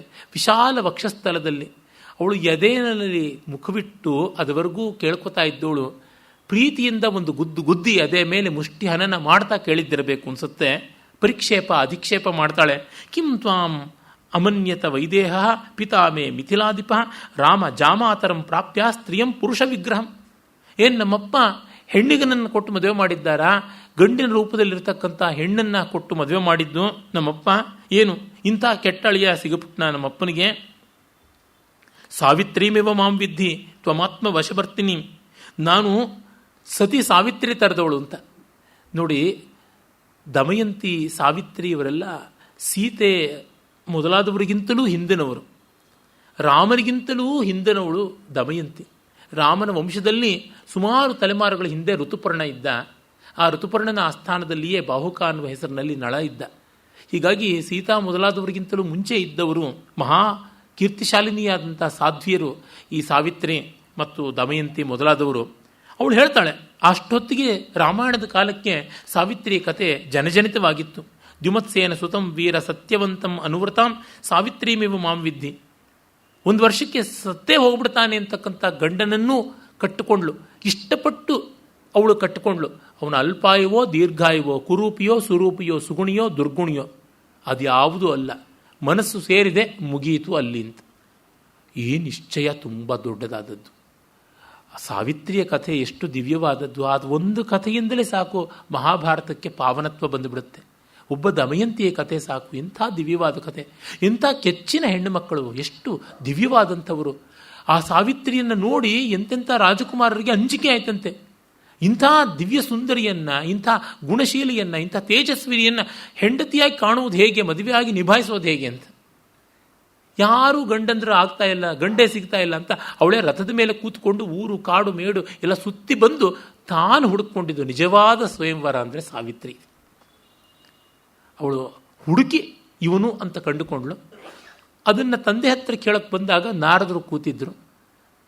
ಏನಪ್ಪ, ಎಲ್ಲಿ ನಿನ್ನ ಮಗಳು ಅಂದರೆ ಇದೋ ಬಂದವಳು ವರಯಾತ್ರೆಗೆ ಹೋಗಿದ್ದಳು, ವರಾನ್ವೇಷಣ ಯಾತ್ರೆಗೆ ಅಂತ. ಆ ತಂದೆಯ ಮಗಳ ಮೇಲಿನ ವಿಶ್ವಾಸ ನೋಡಿ. ಅಶ್ವಪತಿ ಕೇಕಯ್ಯ ಉಪನಿಷತ್ತಲ್ಲಿ ಕೀರ್ತಿತನಾದಂಥವನು, ಮಹಾಬ್ರಹ್ಮಜ್ಞರಿಗೆ ಬ್ರಹ್ಮೋಪದೇಶ ಮಾಡಿದಂಥವನು, ಇಂಥ ಮಹಾನುಭಾವ ಅಶ್ವಪತಿ ಕೇಕಯ್ಯ.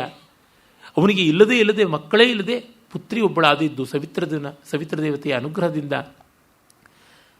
ಯಾರನ್ನು ವರನ್ನ ನಿಶ್ಚಯ ಮಾಡ್ಕೊಂಡು ಬಂದಿಯಮ್ಮ ಅಂದರೆ ಸತ್ಯವಂತ ಅಂತ ಹೇಳ್ತಾಳೆ, ದ್ಯುಮತ್ಸೇನ ಸುತ ಅಂತ. ಓಹೋ ಅವನ, ಯಾಕಮ್ಮ ಅಲ್ಪಾಯುವಲ್ಲ ಅಂತ. ಅಯ್ಯೋ ಹಾಗಿದ್ರೆ ಬೇಡ ತಾಯಿ ಅಂತ ತಂದೆ ಹೇಳಿದ್ರೆ ಇಲ್ಲ, ಮುಗಿಯಿತು. ಅವಳಿನ್ನೂ ಸತ್ಯವಂತನಿಗೆ ಏನು ಹೇಳಿ ಬಂದಿಲ್ಲ, ಡೇಟಿಂಗು ಮಾಡಿಲ್ಲ, ಎಂಥದ್ದೂ ನಡೆಸಿಲ್ಲ. ನಿಶ್ಚಯ ಮಾಡಿದ್ಲು, ಮನಸ್ಸಿನಲ್ಲಿ ಒಪ್ಕೊಂಡ ಮೇಲೆ ಮುಗೀತು. ಆಮೇಲೆ ಮತ್ತೊಂದು ಮಗದೊಂದು ಅಂತೆಲ್ಲ ಉಂಟ, ಇವಿಲ್ಲ ಅಂತ. ಆ ನಿಶ್ಚಯ ಇದ್ದಿದ್ದರಿಂದಲೇ ಮೃತ್ಯುವನ್ನು ಎದುರಿಸೋಕ್ಕಾಯಿತು, ಇಲ್ದಿದ್ರೆ ಆಗ್ತಿತ್ತ. It's an eternal metaphor of intense love, immense love, ಇನ್ಯಾವುದೂ ಅಲ್ಲ. ಆಮೇಲೆ ಅವಳು ಹೇಳ್ತಾಳೆ, ನಾನು ನಿನ್ನ ಜೊತೆ ಬರಲಿಲ್ಲ ಅಂತಂದರೆ ನನ್ನಂಥ ಕುಲಕಂಟಕಿ ಇನ್ಯಾರೂ ಇರೋಲ್ಲ. ಯಥಾ ಅನ್ಯ ಕುಲಪಾಂಸನಿ ಸ್ವಯಂತು ಭಾರ್ಯಾಂ ಕೌಮಾರಿಂ ಚಿರಮಧ್ಯುಷಿತಾಂ ಸತೀಂ ಶೈಲೂಷ ಇವ ಮಾಂ ರಾಮ ಪರೇಭ್ಯೋ ದಾತುಮಿಚ್ಛಸಿ. ಈ ನಾಟಕದ ಕಂಪನಿಯವರು ಇವರುಗಳೆಲ್ಲ ಹಿಂದೆ ಪಾಪ ಸುತ್ತಕೊಂಡು ಬರ್ತಾಯಿದ್ರು. ಯಕ್ಷಗಾನದ ಕಲಾವಿದರಂತೂ ಹಳ್ಳಿಗೆ ಯಕ್ಷಗಾನದ ವೇಷದ ಸಾಮಗ್ರಿಯನ್ನೆಲ್ಲ ಹೊತ್ತುಕೊಂಡು ಹೋಗಬೇಕಾಗ್ತಿತ್ತು. ಮಳೆಗಾಲದಲ್ಲಿ ಊರಲ್ಲಿರ್ತಾ ಇದ್ರು, ಮಿಕ್ಕಂತೆ ಎಲ್ಲ ಕಾಲದಲ್ಲೂ ಸುತ್ತಾಡಿ ಬರಬೇಕಾಗಿತ್ತು, ಆಟ ನಡೆಸ್ಕೊಂಡು, ಬಯಲಾಟ. ಹಾಗೆ ಶೈಲೂಷರು, ನಟರು ಬೇರೆ ಬೇರೆ ಊರುಗಳಿಗೆ ಹೋಗಬೇಕಿತ್ತು. ಆಗ ಅವರ ಸಂಸಾರವನ್ನೆಲ್ಲ ತಮ್ಮ ತಂದೆ ತಾಯಿಗಳ ಬಳಿಯಲ್ಲಿಯೋ ಅಥವಾ ಅತ್ತೆ ಮಾವಿಂದರ ಬಳಿಯಲ್ಲೋ ಇರಿಸಿ ಹೋಗ್ತಾ ಇದ್ರು. ನೀನು ಅಂಥ ಕೆಲಸ ಮಾಡ್ತಾ ಇದೆಯಾ, ಒಬ್ಬ ನಟನಂತೆ ವರ್ತಿಸ್ತಾ ಇದೆಯಲ್ಲ. ಯಸ್ಯ ಪಥ್ಯಂಚ ರಾಮಾರ್ಥ ಯಸ್ಯ ಚಾರ್ಥೇವ ರುಧ್ಯಸೆ ತ್ವಂ ತಸ್ಯ ಭವ ವಶ್ಯಶ್ಚ ವಿಧೇಯಶ್ಚ ಸದಾನಘ. ನೀನು ಯಾವ ಧರ್ಮವನ್ನು ನಡೆಸ್ಕೊಂಡು ಬಂದಿದ್ದೀಯಾ ಆ ಧರ್ಮವನ್ನು ನಡೆಸದೇ ಇದ್ದರೆ ಹೇಗೆ? ಯಾವುದು ಪಥ್ಯ, ಸಾಧುವಾದ ಮಾರ್ಗ ಅಂತ ನೀನು ಯಾರಿಗೆ ಹೇಳಿದ್ದೀಯಾ, ಮತ್ತೆ ಇನ್ಯಾರನ್ನೆಲ್ಲ ತಡೀತಾ ಇದ್ದೀಯಾ ಅಂಥದ್ದ ಅಂತ. ಅಂದರೆ ನೀನು ಯಾವುದನ್ನೆಲ್ಲ ಮಾಡ್ಕೊಂಡು ಬಂದಿದ್ದೀಯಾ, ಧರ್ಮಕ್ಕೆಲ್ಲ ಕಟ್ಟು ಬಿದ್ದು ತಾನೇ ನಡೀತಾ ಇರೋದು, ಪಿತೃವಾಕ್ಯ ಪರಿಪಾಲನೆ ಅಂತ. ಗಂಡನನ್ನು ಅನುಸರಿಸಬೇಕಾದ್ದು ನನ್ನದು ಕೂಡ ಹೌದು. ಅದು ಮಾತ್ರವಲ್ಲ, ನೀನು ತಾಯಂದ್ರ ಶುಶ್ರೂಷೆ ಮಾಡಿಕೊಂಡಿರಬೇಕಾದವನು ಅದನ್ನು ಬಿಟ್ಟು ಕಾಡಿಗೆ ಹೋಗ್ತಾ ಇದೆಯಾ, ಅದು ಧರ್ಮವಾಗುತ್ತದೆಯಾ? ಇದು ಅವಳು ಊಹೆ ಮಾಡಿಕೊಂಡಿದ್ದಿರಬೇಕು ಅಂತ ವ್ಯಾಖ್ಯಾನಕಾರರ ಅಭಿಪ್ರಾಯಗಳು ಅಂತ. ಚೆನ್ನಾಗಿದೆ. ಅಂದರೆ ನೀನು ಕಾಡಿಗೆ ಹೊರಟಿದ್ದೀಯಾ ಅಂದರೆ ಮಾತ್ರ ಸೇವೆ ಮಾಡ್ತಾ ಇಲ್ಲ ಅಂತ. ಯಾಕೆ? ಪಿತ್ರಾಜ್ಞೆ ದೊಡ್ಡದು ಅಂತ. ನೀನು ತಾಯಿಯನ್ನು ಹಾಗೆ ಬಾಯಿ ಮುಚ್ಚಿರ್ತೀಯ, ಗಂಡನಿಗೆ ತಕ್ಕಂತೆ ನಡ್ಕೊಳ್ಬೇಕು ಅಂತ. ಅಲ್ಲಿಗೊಂದು ನ್ಯಾಯವ, ಇಲ್ಲಿಗೊಂದು ನ್ಯಾಯವ, ಇದು ಆಗುವಂಥದ್ದಲ್ಲ. ಹಾಗಾಗಿ ನೀನು ನನ್ನನ್ನು ಕರ್ಕೊಂಡೇ ಹೋಗಬೇಕು. ಕುಶಕಾಶ ಶರೇಶೀಕಾ ಏಚ ಕಂಟಕಿನೋ ದ್ರುಮಾ ತೂಲಾಜಿನ ಸಮಸ್ಪರ್ಶಾ ಮಾರ್ಗೇ ಸಹ ಮಯಾತ್ವಯ. ನನಗೆ ಮಿಕ್ಕಿ ಎಲ್ಲ ಮುಳ್ಳುಗಳು ಕೂಡ ಹುಲ್ಲು ಹತ್ತಿ ಥರ ಆಗಿಬಿಡುತ್ತೆ, ನನಗೇನೂ ಕಷ್ಟ ಇಲ್ಲ, ಏನೂ ತೊಂದರೆ ಇಲ್ಲ. ಶಾದ್ವಲೇಶು ಚ ಯಥಾ ಶಿಷ್ಯೇ ವನಾಂತೆ ವನಗೋಚರ ಕುತಾಸ್ತರಣ ಕಲ್ಪೇಶು ಕಿಂ ಸ್ಯಾತ್ ಸ್ವಕರಂ ತಥ.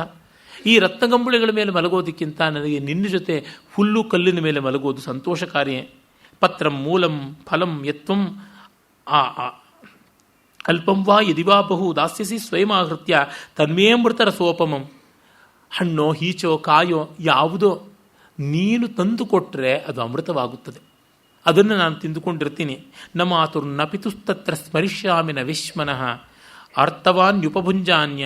ಉಪಭುಂಜಾನ ಪುಷ್ಪಾಣಿ ಅರ್ಥವಾನ್ಯುಪಭುಂಜಾನ ಪುಷ್ಪಾಣಿ ಚ ಫಲಾನಿ ಚ. ಆಯಾ ಋತುಗಳಲ್ಲಿ ಸಿಗ್ತಕ್ಕಂಥ ಹಣ್ಣು ಹಂಪಲು ಹೂವು ಕಾಯಿ ಏನಿದೆ ಅದನ್ನು ತೆಗೆದುಕೊಳ್ತೀನಿ. ನಮ್ಮಪ್ಪನ್ನು ಅಮ್ಮನ್ನು ಯಾರನ್ನೂ ನಾನು ಸ್ಮರಿಸ್ಕೊಳ್ಳಲ್ಲ, ಯಾವ ಬಂಧುವನ್ನೂ ಸ್ಮರಿಸ್ಕೊಳ್ಳಲ್ಲ, ಯಾವ ಊರು ಕೇರಿ ಯಾವುದೂ ಬೇಡ ಅಂತ ಅವಳು ಪಟ್ಟು ಹಿಡಿದು ಕೇಳಿದಾಗ ಅಳ್ತಾ ಇದ್ದಳು. 10 ಮೂರ್ಛೆ ಬರುವಂತೆ ಆಯ್ತಂತೆ. ತಸ್ಯಾ ಸ್ಫಟಿಕ ಸಂಕಾಶಂ ವಾರಿ ಸಂತಾಪ ಸಂಭವಂ ನೇತ್ರಾಭ್ಯಾಂ ಪರಿಸುಸ್ರಾವ. ಆಗ ಪರಿಶ್ವಜ್ಯ ಬಾಹುಭ್ಯಾಂ ವಿಸಂಜ್ಞಾಮಿವ ದುಃಖಿತಾಂ. ಇನ್ನೇನು 10 ಜ್ಞಾನ ತಪ್ಪುತ್ತೆ ಅನ್ನೋ ಸ್ಥಿತಿಯಲ್ಲಿದ್ದವಳನ್ನು ಅಪ್ಪಿಕೊಂಡು ನದೇವಿ ತವ ದುಃಖೇನ ಸ್ವರ್ಗಮಪ್ಯಭಿರೋಚಯೇ ನಹಿಮೇಸ್ತಿ ಭಯಂ ಕಿಂಚಿತ್ ಸ್ವಯಂಭೋರಿವ ಸರ್ವತಃ. ನನಗೆ ಸೃಷ್ಟಿಕರ್ತನಿಗೆ ಹೇಗೆ ಎಲ್ಲಿಯೂ ಭಯವಿಲ್ಲವೋ, ಎಲ್ಲ ಅವನ ಸೃಷ್ಟಿನೋ, ಹಾಗೆ ಎಲ್ಲಿಯೂ ಯಾವುದೂ ಭಯವಿಲ್ಲ, ನೀನು ಬಿಟ್ಟು ಸ್ವರ್ಗವೂ ಬೇಡ ಅಂತಂತಾನೆ. ಯತ್ ಸೃಷ್ಟಾಸಿ ಮಯಾ ಸಾರ್ಧಂ ವನವಾಸಾಯ ಮೈಥಿಲಿ ನ ವಿಹಾತುಂ ಮಯಾ ಶಕ್ಯ ಕೀರ್ತಿರಾತ್ಮವತಾ ಯಥ. ಆತ್ಮವಂತನ ಕೀರ್ತಿ ಹೇಗೆ ಅವಿನಾಭಾವವೋ ಸತ್ಕಾರ್ಯದ ಸಂಪತ್ತಿ, ಆ ರೀತಿಯಲ್ಲಿ ನೀನು ತನಗಾಗಿಯೇ ಹುಟ್ಟಿದವಳು ಅಂತ ಹೇಳ್ತಾನೆ. ಆ ಕಾರಣದಿಂದ ನಿನ್ನನ್ನು ಬಿಟ್ಟು ನಾನು ಹೋಗೋದಿಲ್ಲ ಅಂತ ಒಪ್ಪಿಕೊಳ್ತಾನೆ. ದಂಡಕಾರಣ್ಯಕ್ಕೆ ಮಮ ಸನ್ನ ಮತಿಸ್ಸೀತೆ ತ್ವಾಂ ನೇತುಂ ದಂಡಕಾವನು. ನನ್ನ ಮನಸ್ಸು ಸಿದ್ಧವಾಗಿದೆ ನಿನ್ನ ಕರ್ಕೊಂಡು ಹೋಗೋದಕ್ಕೆ. ವಸಿಷ್ಯಾಮೀತಿ ಸಾತ್ವಂ ಮಾಂ ಅನುಯಾತಂ ಸುನಿಶ್ಚಿತ. ಖಂಡಿತವಾಗಿ ನನ್ನ ಜೊತೆ ಇರ್ತೀಯ, ನೀನು ಇರಬಲ್ಲೆ. ಆಗ ಸಾಹಿ ಸೃಷ್ಟಾನ ಮಧ್ಯಾಂಗಿ ವನಾಯ ಮದಿರೇಕ್ಷಣೆ ಅನುಗಚ್ಚಸ್ವ ಮಾಂ ಭೀರು ಸಹಧರ್ಮಚರೀಭವ. ನೀನು ಕಾಡಿಗೆ ಹೇಳಿ ಮಾಡಿಸಿದಂಥವಳು ವನವಾಸಕ್ಕೆ ಬರ್ತೀನಿ ಅಂತ. ಈ ಅನುಕೂಲ ದಾಂಪತ್ಯ ತುಂಬ ದೊಡ್ಡದಾದದ್ದು, ದಿವ್ಯವಾದಂಥದ್ದು. ಎಷ್ಟು ಪರಸ್ಪರ ಇಂಗಿತಜ್ಞತೆ. ಇದನ್ನು ಬರೆದ ಕವಿಗೆ ಎಷ್ಟು ಮಧುರವಾದ ಅಂತರಂಗವೋ. ಆದಿಕವಿಯ ಹಾರ್ದಿಕ ಭಾವ ಎಷ್ಟು. ಆ ಕ್ರೌಂಚ ಪಕ್ಷಿ ವಿಯೋಗಕ್ಕೆ ಅಷ್ಟು ಕರಗಬಲ್ಲ ಮಹಾನುಭಾವ ಅಂತಂದರೆ ಈ ಅದ್ವಿತೀಯ ದಂಪತಿಗಳ ದಾಂಪತ್ಯ ಮಾಧುರ್ಯ ಎಂಥದ್ದು ಅನ್ನೋದನ್ನು ಚೆನ್ನಾಗಿ ಅರ್ಥ ಮಾಡಿಕೊಂಡಿದ್ದಾನೆ. ಆರಭಸ್ವ ಗುರುಶ್ರೋಣಿ ವನವಾಸ ಕ್ಷಮಾಕ್ರಿಯ ನೇದಾನೀಂ ತ್ವದೃತೆ ಸೀತೆ ಸ್ವರ್ಗೋಪಿ ಮಮ ರೋಚತೆ. ರಾಮನಿಗೆ ಪ್ರಾಯಶಃ ಅಂತರಂಗದಲ್ಲಿ ಸೀತೆ ಬರ್ತಾಳೆ ಅಂತ ಅನ್ನೋದು ಇತ್ತೋ ಏನೋ ಅನಿಸುತ್ತೆ. ತೊಂದರೆ ಆಗಬಾರ್ದು ಅಂತ ಹಾಗೆ ಹೇಳಿದ್ದಾನೆ. ಅವಳು ಬಂದಿದ್ದರಿಂದ ಅವನಿಗೆ ಆ 13 ವರ್ಷಗಳು ತುಂಬ ಸಂತೋಷಕಾರಿಯಾಗಿತ್ತು.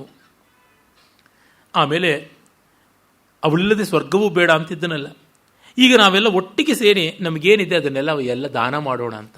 ಆ ದಾನ ಮಾಡೋದ್ರೊಳಗೆ ಎಷ್ಟು ಸಂಭ್ರಮ ಸಂತೋಷ ಪಡ್ತಾರೆ ನೋಡಿ. ಅಂದರೆ ತಮ್ಮದು ಏನು ಸರ್ವಸ್ವ ಹಾಸಿಗೆ ಬಟ್ಟೆ ಮೊದಲುಗೊಂಡು ಕೊಟ್ಟರು ಅಂತ ಬರ್ತದೆ. ಅದು ಬರೀ ಬ್ರಾಹ್ಮಣರಿಗೆ ಅಂತಲ್ಲ, ಎಲ್ಲರಿಗೂ ಬೇಕಾದವರಿಗೆ ಕೊಟ್ಟರು ಅಂತಲೂ ಮುಂದೆ ಬರುತ್ತೆ. ಭಾಟ, ಚೇಟ, ಸೇವಕ, ವಿದ್ಯಾರ್ಥಿ ಎಲ್ಲರಿಗೂ ಕೊಟ್ಟರು ಅಂತ. ದೇಹಿಚ ಆಶಂಸಮಾನೇಭ್ಯ ಸತ್ ಸಂತರಸ್ವ ಚ ಮಾಚಿರಂ. ಬೇಗ ಬೇಗ ಕೊಟ್ಟುಬಿಡು. ಭೂಷಣಾನಿ ಮಹಾರ್ಹಾಣಿ ವರವಸ್ತ್ರಾಣಿ ಯಾನಿ ಚ ರಮಣೀಯಾಶ್ಚ ಏಕೇಚಿತ್ ಕ್ರೀಡಾರ್ಥಾಶ್ಚ ಉಪಸ್ಕರಾಹ. ಏನು ಎಲ್ಲ ಅಮ್ಯೂಸ್ಮೆಂಟ್ಸ್ ಅಂತ ಇದೆ, ಆಟ ಪಾಠದ ವಿನೋದಗಳಿಗೆ ಅವೆಲ್ಲವೂ, ಒಡವೆಗಳು, ವಸ್ತ್ರಗಳು ಎಲ್ಲವೂ ಕೂಡ. ಶಯನೀಯಾನಿ ಯಾನಾನಿ, ಹಾಸಿಗೆಗಳು, ಮಂಚಗಳು, ಯಾನಾನಿ, ರಥಗಳು, ಪಲ್ಲಕ್ಕಿಗಳು ಎಲ್ಲವೂ ಕೂಡ ಕೊಟ್ಟುಬಿಡು. ಹೀಗೆ ಪ್ರತಿಯೊಂದನ್ನು ಕೊಟ್ಟುಬಿಡು ಅಂತ ಹೇಳ್ಬಿಟ್ಟಂತಾನೆ. ಹೀಗೆ ಆ ಸರ್ಗ ತುಂಬ ಹೃದಯಂಗಮವಾಗಿ ಸೀತಾರಾಮರ ವನವಾಸ ನಿಶ್ಚಯದಿಂದ ಮುಗಿಯುತ್ತದೆ.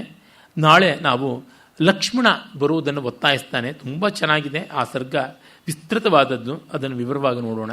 ನಮಸ್ಕಾರ.